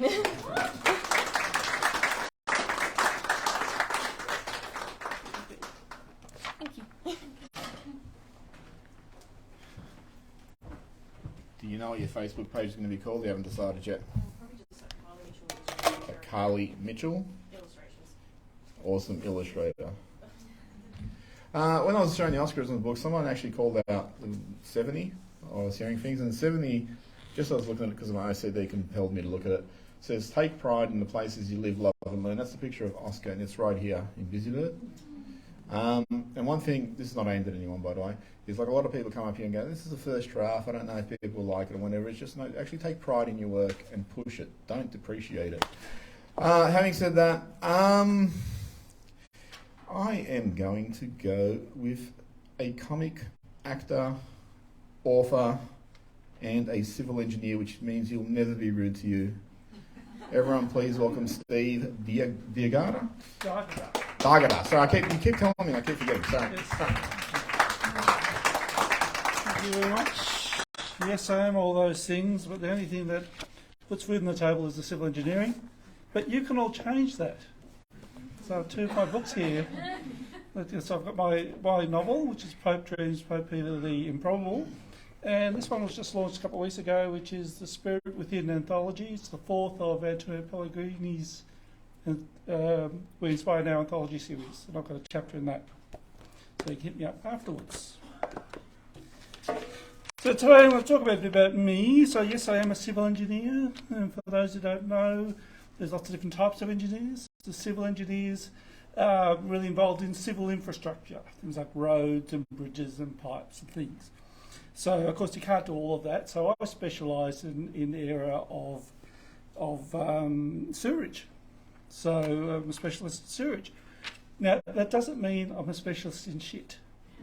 So the sewage flows in, the sewage is the shit which flows in the sewerage. So I'm an expert in the transportation of shit. Now, furthermore, I actually work in infrastructure planning for sewage. And what that means is that although I can't predict when you may have your next shit, I can, with a reasonable degree of accuracy, forecast how much you may shit over the coming years and decades. So, and this skill is necessary to ensure that sewage infrastructure keeps up with the demand for its transportation. Now, there are various tools we use to do this task. One is they monitor sewage flows. So you stick things in the sewage and monitor the flows as it goes past. And so we quantify, how per capita, how much shit's coming in. And people being creatures of habit, the volume of shit discharged by a community is directly proportional to the number of people. So there's more people, there's going to be more shit, so you can plan ahead for that. But not being satisfied with simple flow monitoring. About a decade ago, engineers in America thought they could come up with a better idea for tracking the movement of shit. And the approach they chose, actually I probably shouldn't be saying this, is a bit of a secret, so just keep it between you, me, Facebook and YouTube.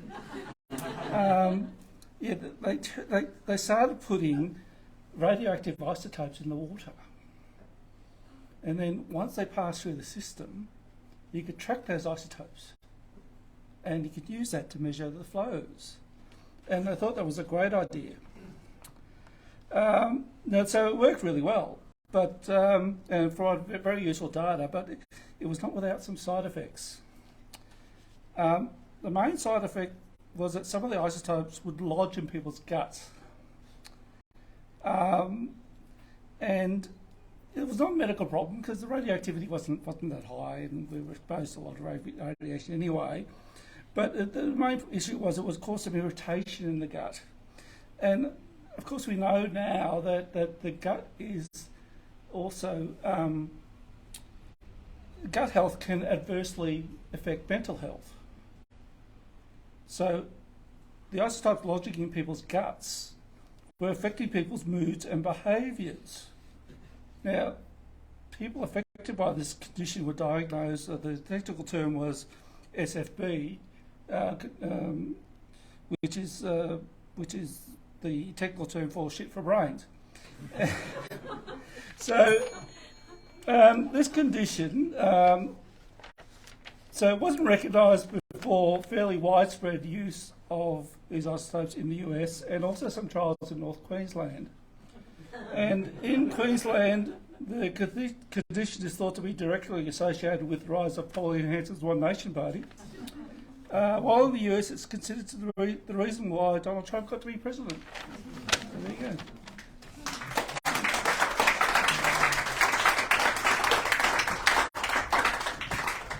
Does that also explain the term "you shit"?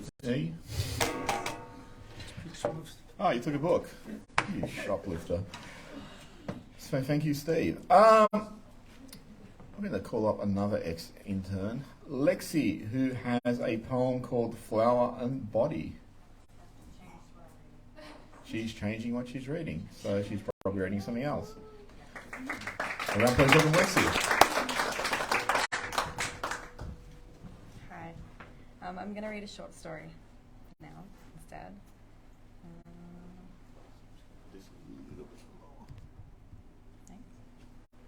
Okay. This is called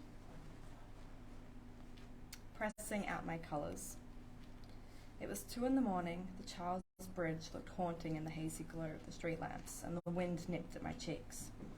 The cobblestone was slippery, my feet were numb beneath 2 pairs of socks, and the snow was crushed up against the sidewalk. There were 5 of us. We really should have gone home. I don't know why we were set on staying out. Most of the bars were closing, but we found one still pumping out drinks and plenty of people to try and muffle out the mind. Lucky us. I didn't know your 2 friends, or you for that matter, but there was something about you and your friends that was captivating. I think it was the confidence. You were completely cocky and completely charming. I couldn't leave. We sat at a square leather booth around a square glass table, blanketed in a square tablecloth. I was wedged in the corner. It was loud in the bar. A song leaked out of the speakers. It was sludgy, and I didn't like it. I walked my fingers agonizingly slow across the tablecloth. The 4 of you talked. For a while, I looked at you. I studied, examined, and considered. Your eyes were the spring, and I was trapped. You looked right back at me, eyes to lips and back to eyes. A huff of a laugh escaped me. What? You breathed. I said nothing. You went back to your friends. I was enamored with the way your fingers moved. You kept running your thumb over your knuckles, I think trying to crack them. Your smile was pretty. It was a whole lot of teeth and forced the crinkles by your eyes to merge.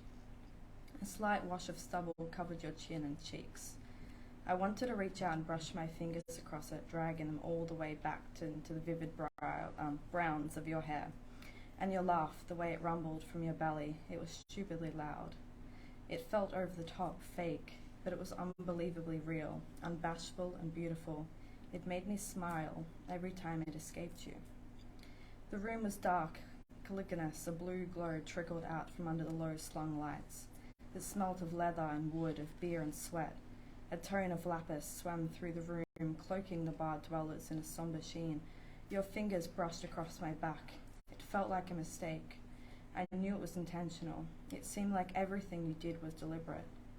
I was in an opposite state of dissociation, so uncomfortably aware of my situation, my surroundings, of my existence.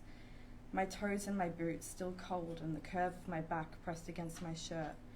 My hair that felt heavy on my shoulders, and each blink felt purposeful, thick. My jaw felt tense and my shoulder ached. I existed and there was nothing I could do about it. I felt out of place, I felt unimportant, but your fingers were still there. Your arm curved around me. Your fingers inched its way closer to my thigh. I watched out of the corner of my eye, slowly, silent. I didn't want to move away, but my thigh unwillingly shifted. You leaned in, mouth close to my ear. I felt a whisper of hot breath. It tickled. I'm not sure if I liked it. Are you feeling okay? You like this place? Pretty cool, huh? Your Slavic accent was delirious. Delicious. It hummed, deep and throaty. I smiled. A huff of approval rose in my throat. Yeah, I'm fine. I glanced around the bar. It was subpar. It was a nice place. I loved the music. What was the point of lying? So are you here with anyone in the city, or just Jasmine? We both look over at Jasmine, a blonde and bold and witty, and sharing stories with the other two. Jasmine's a new addition. We're staying at the same hostel. I wanted to explore Europe on my own. Nobody tie me down, you know? Not having to think about anyone else when I make decisions has been freeing. I laughed. God, I sounded like every other tourist, didn't I? You laughed too. No, you're cuter than most. That struck something inside me. You brought a drink. I've never had a man buy me a drink before. You stood against the bar looking back at our table. I think you were eager to get back to me. Is it too rosy to hope you were missing me? This one's for you, a bourbon and Coke. A cup full of honey. I think I was bored. I wasn't. It's just you and your friends were flashy, rambunctious, and so was Jasmine. I was irresolute, tired, and out of place. Want to go for a walk? How could I refuse that coy smile? Don't forget to finish your drink. I gulped it down. Well, I will finish it.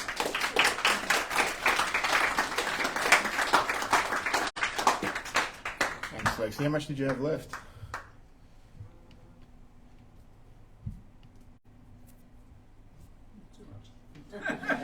Two phone screens. Actually, you'll have to come back next month then. So thank you, Lexi. Next, long time visitor to Busybird Publishing. I'm looking at him, but he's not looking at me. Yeah, you. Yep. So everyone, please welcome Paul, who's going to read some poetry. You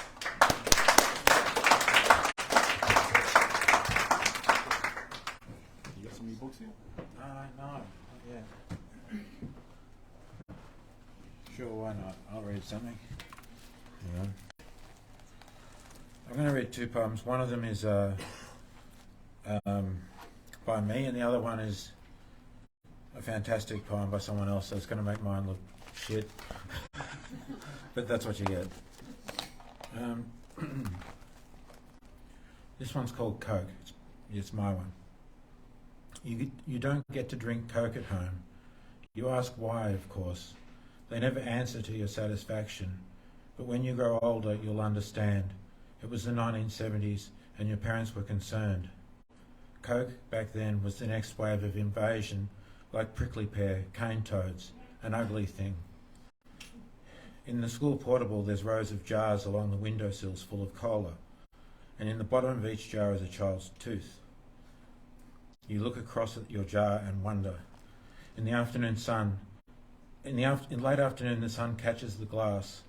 The contents glows, and you imagine you are looking up from the bottom of a lake. Mrs. Brown encourages the class to go over and examine their tooth, but the students lose interest in a week or two. But you don't lose interest in Coke. Like that sweet tooth in the jar, it remains, tarnished perhaps, but catching the light.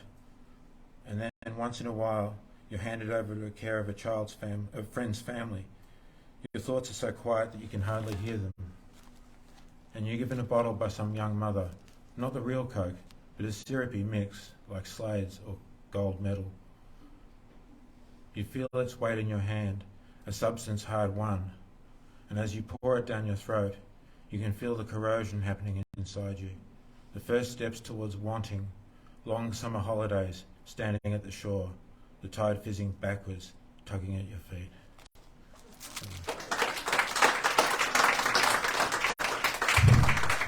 I can't breathe. I'm really going to fuck this one up. It's got hardly any punctuation, and I'm already like struggling for breath. So this is my favourite poem, "What the Living Do" by Marie Howe. Johnny, the kitchen sink has been clogged for days. Some utensil probably fell down there, and the drainer won't work but smells dangerous, and all the crusty dishes have piled up, waiting for the plumber I still haven't called. This is the everyday we spoke of.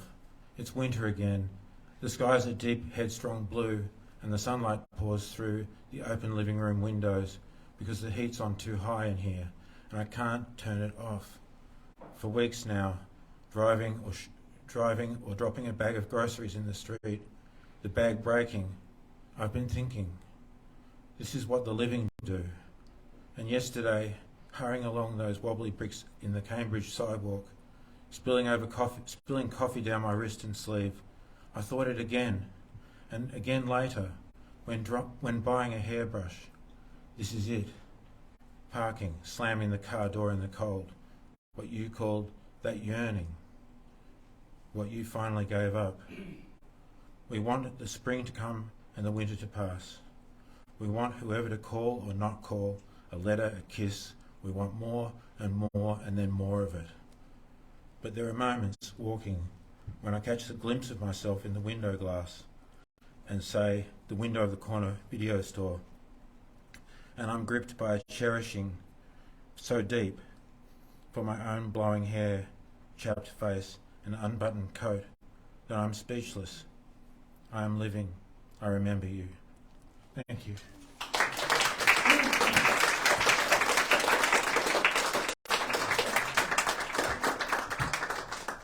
Thank you, Paul. So I've only got a handful of readers. I just want to make sure there is no one we've missed out. Megan, are you reading? Megan is a talented designer who was a Busy Bird years ago. No? That's okay. I'm not trying to force you. You know, I don't force people. A lot of people can attest to that here. Depends on how desperate you are. We're talking about for readers, right? Okay. Well, no, we're not that desperate. But you can still read if you want to, but it's up to you. No pressure. But I'll let you think about it. It's like the world's counting on it. Next. I think Nick Brash. Did I pronounce that right? Brash? Yeah, Brash. Prose called Spirit of Punk. Everyone please welcome Nick. Thank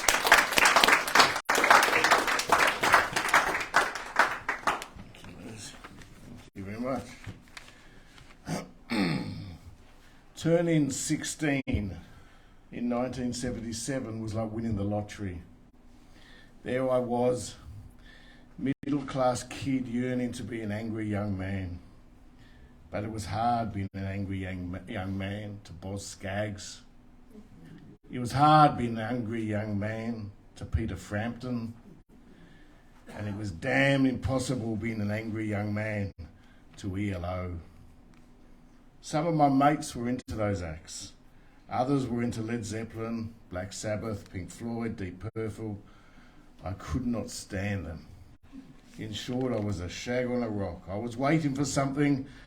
I just didn't know what it was, what it would be. Then in quick succession, I heard the Ramones, the Sex Pistols, and Australia's own grown saints. Blitzkrieg Bop, Anarchy in the UK, I'm stranded. I heard the Clash, the Damned, and the Jam. They hit me like an A-bomb in Water Street. They changed my life. The fuse to my rebellious streak had been lit, and I exploded. First came the haircut. Off with the curly locks, never to return even today. Then taking the scissors to the jeans, slash, slash, slash. And of course boots, Doc Martens, blacks, 16 holes, what else? There was just one problem with my being a punk rebel. I lived at home. Not that my parents minded, Mum never wanted me to move out. A punk in the house is worth two out of home, but it did sort of test my credibility. And there was one additional problem. My dad loved music. His preferred genres were jazz and classical, but he appreciated music in general. One evening he came home from work as I was sneering along to the Sex Pistols' Nevermind the Bollocks album. Full blast on the record player. I suppose you want me to turn it down, I shouted. What? I suppose you want me to turn it down. I suppose you hate it. No, leave it, he shouted back, over Submission or Bodies or whichever song it was. All music is good. I love that you love music. Shit. That wasn't what I expected. That wasn't what I wanted. How do you expect me to rebel? I cried. To this day, I still love the Sex Pistols. I still love Stiff Little Fingers. I still love The Clash. But not as much as I love my dad.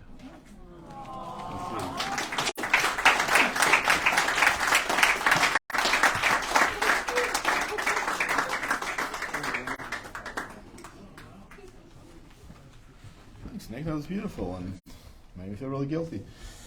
Wonder why. You're a wog with a name like Brash, aren't you? Eh? You're a wog with a name like Brash? What name? A wog. No, Jewish name. German Jewish. Okay, well, there's a guilt there There's a bit anyway. of a contradiction Yeah. between German and Yeah, it's a Jewish. weird one, yeah. But there's plenty of guilt there, Oh, so. there's plenty of guilt. Yeah. Now I feel guilty for going over time. Next author is a children's author. She wrote the children's book Chickaboo. She is going to come up and talk about read another children's book called Millie. Everyone please welcome Jen Tanti.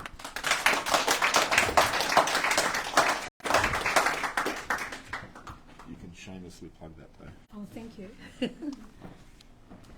This is Chickaboo that I wrote in 2020 and it's been re-released this year. What I'm reading tonight is a work in progress. It is the sequel. I wrote Chickaboo for my grandson.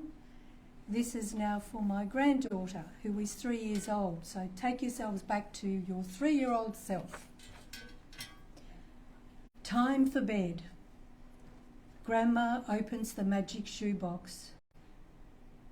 What do we have here, she asks. 4 little eyes peer into it because you see, Luca has a sister now and her name is Maya. They cuddle under the quilt of the big bed. Chickaboo's back, calls Luca.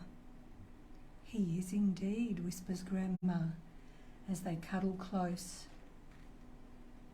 Let me tell you a little tale of a cheeky, sometimes naughty millipede. Maya and Luca wait in anticipation. Millie's a millipede, and she lives in a cosy hole under a thick root of the jacaranda tree on Farmer Bill's farm. Chickaboo lives there too. It's perfect for a millipede family, except when the hole fills up because Ruffy the noisy dog runs so fast that the dust flies everywhere and blocks it. Millie's mummy and daddy dig it out every day. Nice and clean. Millie likes adventures, and so does Chickaboo. But sometimes things go wrong. A giant beak pokes into the hole. Millie, would you like to play? It's Chickaboo. Okay, she replies. May I, Mummy and Daddy? Of course you can. And listen to Chickaboo. Don't get up to mischief, will you? I promise I won't. Millie rushes to the long line of shoes by the door. There are dozens of them. Her favourites are pink and sparkly. She chooses these for today's adventure. Wow, I can't lose you in those, chimes Chickaboo. Millie giggles. Have you been to the chook pen yet? He asks. We could meet all the hens and roosters. If we're lucky, we might find an egg. Millie's a little worried because the chickens are huge to a millipede, and sometimes they even eat them. It's okay. I'll look after you, Millie. These chooks know me and they're friendly. Millie swallows hard and puts on a brave face. Hi everyone, this is my friend Millie. Wah! Hello Millie, clucks Mama Chook. She's Chickaboo's mum. Millie says a quick hello and spots a beautiful pure white egg on a shelf. Ooh, so pretty. Before anyone notices, Millie scurries up a post. It's hard work and very high. She aims her antennae to the precious egg. Chickaboo holds his breath. Mama Chook's horrified. I just want to touch the egg, calls Millie. This could end badly. Millie's antennae twitch. The chooks are agog. The egg shifts a little. Careful! Oh no! In a split second, the egg flies off the shelf and plummets to the ground. It's now a puddly yellow mess on the floor. Brah! Scream the chooks. Robbie Rooster's angry and scowls at Millie. Millie scampers down the post as fast as she can and hides under Chickaboo's wing. What have you done? Howls Chickaboo. Mama Chook's eyes are wet with tears. My beautiful egg, she cries.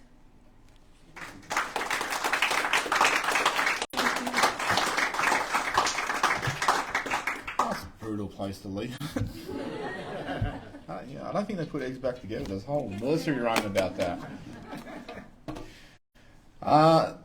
So, next person I'm going to call up is also a long-time attendee to Busybird's open mic nights. She's got 2 poetry collections out called The Secret Smile and also Just Walk With Me. She has down that she's going to sing a song. Everyone please welcome Gay Miller.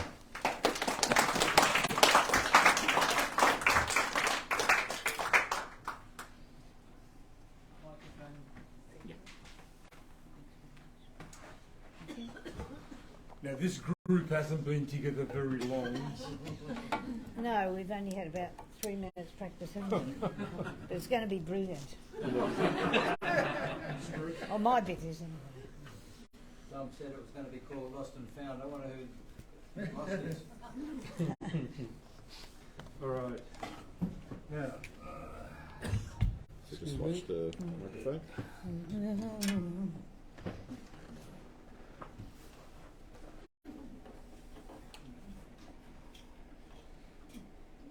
I don't really know this song, so this could be quite interesting. I like it. It's Elvis Presley. Yeah, Elvis Presley. Yeah. All right.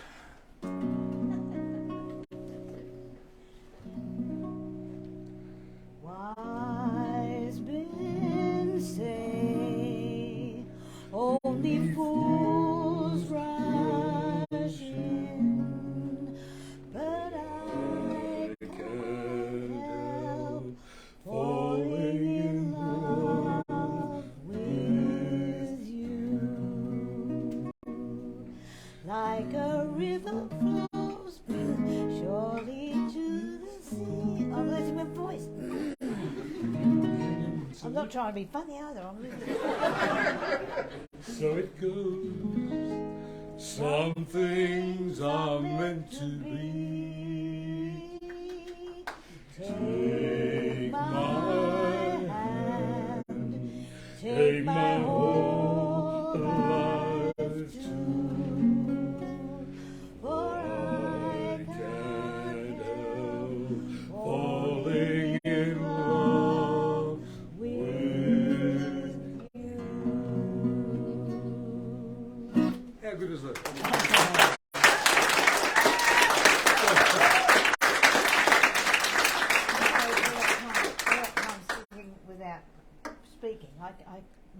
my voice when I don't speak a lot.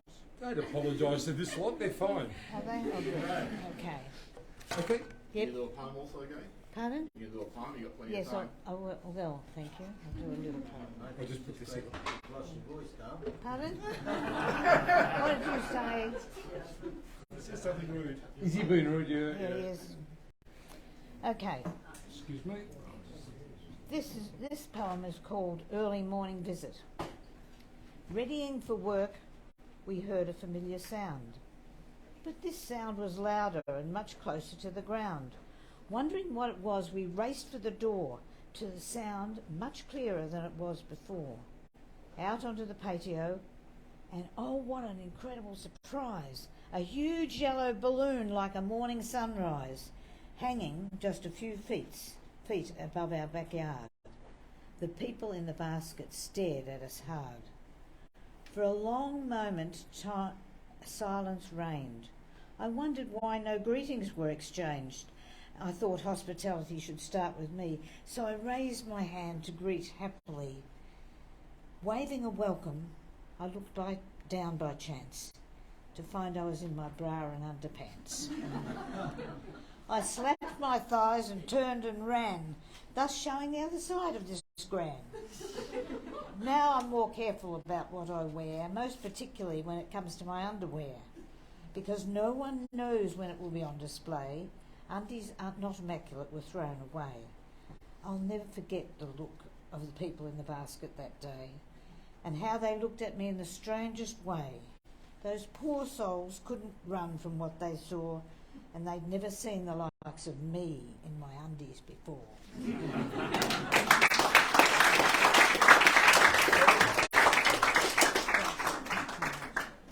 nothing wrong with me, really. I just like them to hold me.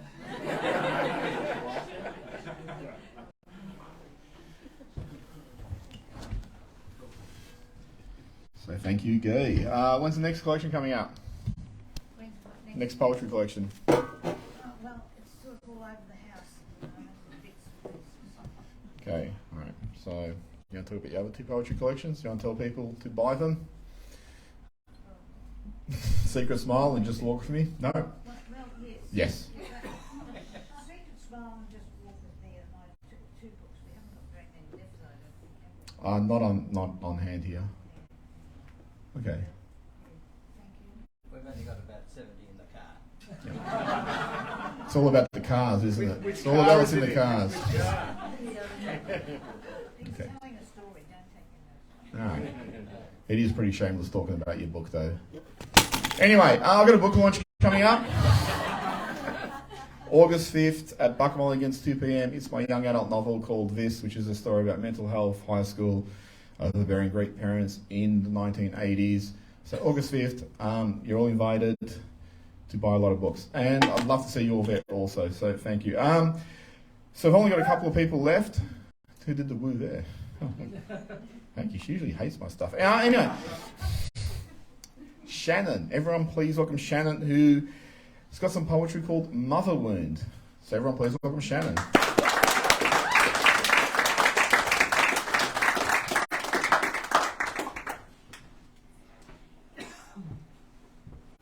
Hi everyone, this is my first time reading. It's very personal, so I hope you like it. I hate it when you do that, when you pretend like you know me, when you waltz back into my life pretending like you're the one that used to hold me. But you know who was really doing the hard work whilst you were out there not caring? It was me and the poor friends I had to lean on so desperately, always sharing. You act like you know what's best, that you know everything, but guess what? Newsflash, you're the one that hurt me. Always giving advice and unsolicited opinions about parents that should have known better and parents that should have listened. Listen to their kids and give them a voice, but it is ignorance and not bliss that took that choice. Not to be a decent parent, to give up on their child, the youngest one who needed a parent and yet was told that they were mildly good at nothing, never said you were proud, always so busy with the other two siblings who didn't want me around. I was too much of an individual, busy doing me, but being a person is weird and I wasn't as dependent as you wanted me to be. So you cut me off emotionally because that is what you do, because you can't have room for accountability in your head for two. You and your ego take up the most space. Too bad that now I'm gone and I can't be replaced. You can't replace me, Mum. And while you might try to make me out as the bad guy, I am finally done. You come back now saying that you are so proud to have a daughter who is so loud about what she believes in. She is so driven like driving me out of the house that I used to live in. No one warns you about the duality of mothers who only love you when it is convenient and when it is around others. She wants me back now that I have a voice, but we both know now that I've made my choice. I need to move on with my life, but how do you do that and live a life still ruled by her strife? You feel it whenever you have to make a decision, her voice in the back of your head like the body that you live in. Second guessing every career move and moment. I should be able to move on now, but I still hold it. But you still hold it. Hold my empathy in the palm of your hand because I don't want to give up on the mum who just never seemed to truly understand. But you can't force this and you can't choose your family. It is what living with grief looks like with the family who abandoned me. It is something to build character, to take in my stride, an orphan, even though my parents are still alive.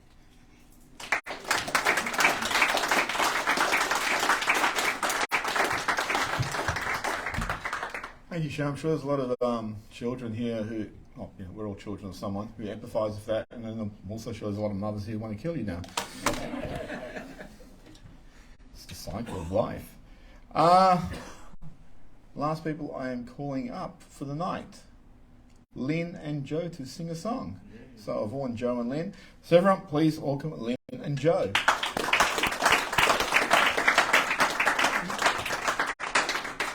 Do you guys need stools or something?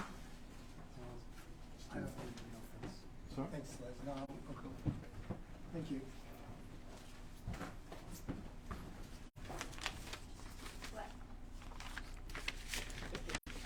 Are you the other half of Lynn and Joe? I'm just going to see what you're doing. You're going to wait and see if I start. You're going to run up here? Okay, I'll just keep some room here, right?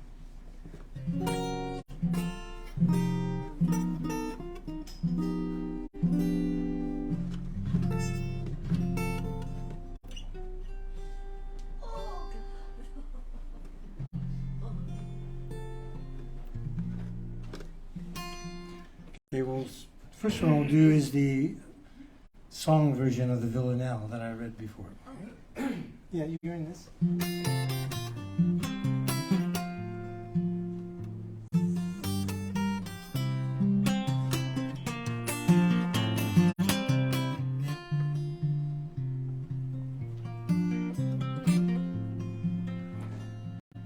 I've never found those lips again, my final preference for a kiss.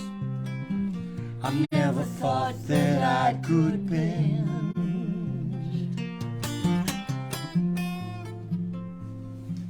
When she had gone, it felt the end. Sorrow broke open an abyss. I never found those lips again.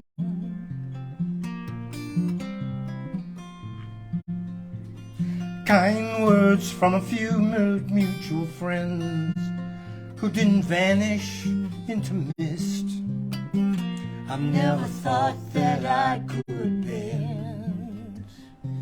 I never found those lips again.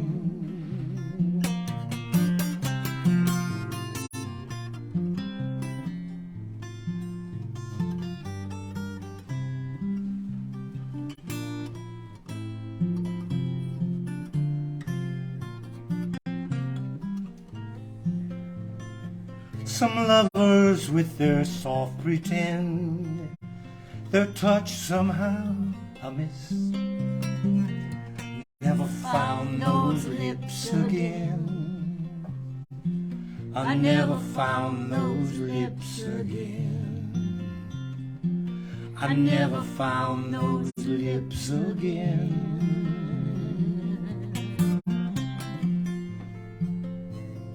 Helpful advice that offends, there's still too much I can't dismiss. I never thought that I could bend. I never thought that I could bend.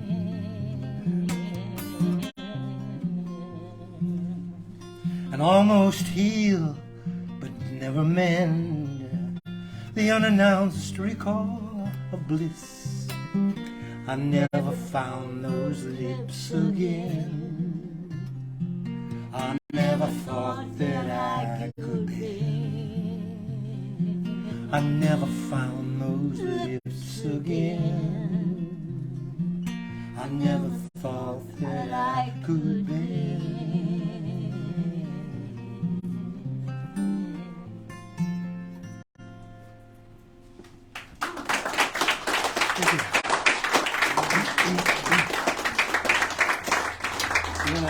Darling, you want to tell them a bit about the song and where it comes from? Someone mentioned River of Life, so here comes the river again. Really into the rivers. This is a song that was most loved by my daughter. It's called River of Life.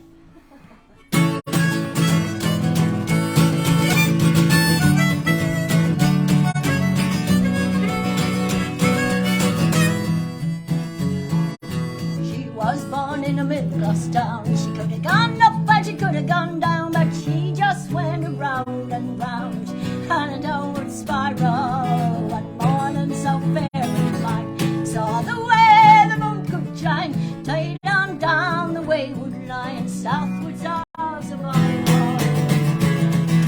Could have been a lady, could have been a wife.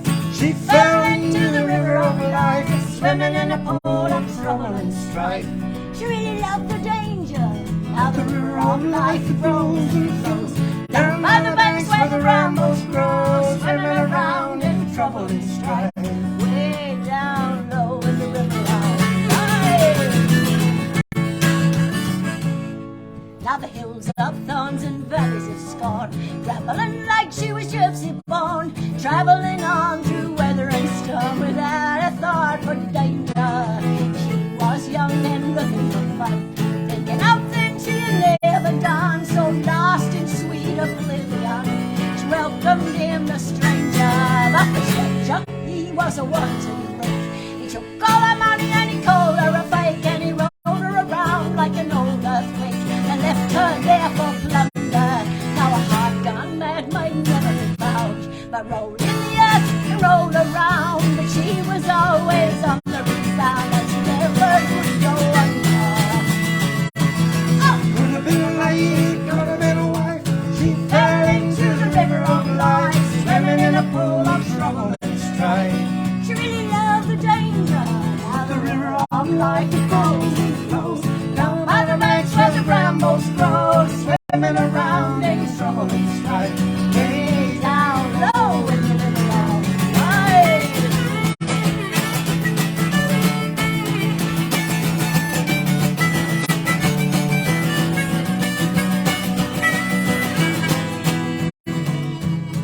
Another woman of character wins in the end. River of life has been her friend. Don't trail apart like a true upstart. The river of life has made her like a flood. She will surely rise high as the hills in the clear blue skies. She never was a lady, but she was wise, and nothing much could change her. Could have been a lady, she could have been a wife. She fell into the river of life, swimming in a pool of trouble and strife. Really loved the danger. But the river of life, it flows and flows down by the banks where the brambles grow, swimming around in trouble and strife. Way down low in the river of life.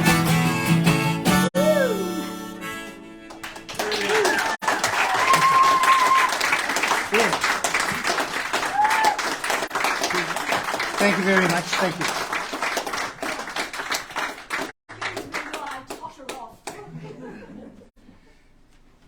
It's exhausting. Thank you, Joe and Len.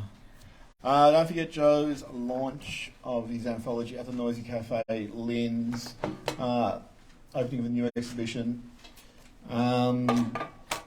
We also have sort of this dedication to Blaze here, and Joe's got this really heartbreaking, poignant poem on the side of on on that side of the bookcase. It's really worth a read. Have I actually missed out on anyone? Maggie, you were sort of eager to read? No? Okay, so have I actually missed out on anyone else? So has anyone got like an announcement before I start doing raffles and stuff? No one's got stuff coming up or anything? Come on, it's a creative crowd. Someone's got to have something coming up. Steve, you got a play or something coming up? Trying to write one. Okay, trying to write one. Have your album coming in? Okay, awesome. So where's that coming out? Band's called Full Moon Suns. Yep.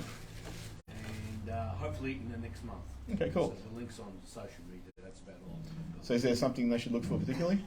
Probably the first song will be Facing the Sun. Right, cool. So Chris came to Open Mic Night pre-COVID and all that sort of stuff, and used to really delight us with his singing.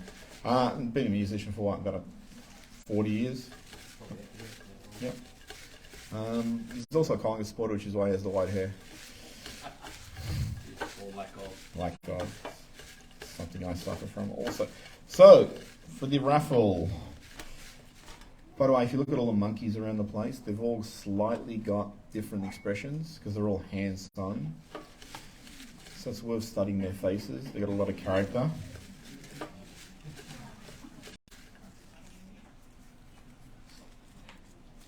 Here we go for the raffle. A green ticket D, 27. 27. Anyone? Liz. Come on up, Liz. Welcome. There you go. Thank you. Thank you. Thank you very much. I trust you. That's 37. I'll let it go this time, okay? No, sorry. No one else has called out for it. That's fine. It's fine. I don't want to make an issue of it. It's fine. It's going. We're made of monkeys. That's all right. No. I blame Maggie. She read it out for I blame Maggie for a lot of things. No. Yes, I know. Next open mic night, it's a little bit earlier in the month, 16th of August. So it's always the third Wednesday of the month, but the third Wednesday falls mid-month pretty much. So 16th of August, I hope we will see you all there. We advertise this a lot on social media and stuff. Kev, myself, everyone at Busy Bird really thanks you for continuing to come and make this such a special night. We're really overwhelmed with the numbers. And it's really continuing the legacy and the spirit that Blaze began, and we're trying to continue. Don't have to leave straight away. There's some refreshments and stuff on the table. Feel free to hang around for a little bit to fraternise. Don't forget Maggie's article in Copperline newspaper, which is on the table. Thank you, everybody, for attending.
You can sing just as well as that. I had that feeling when I was singing with her. There's no sense I had that song. It's like you half notes. Oh, she's hilarious. She wants to sing.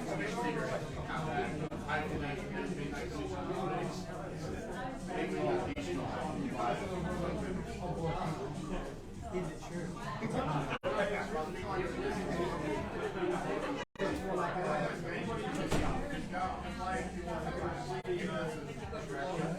Have you ever done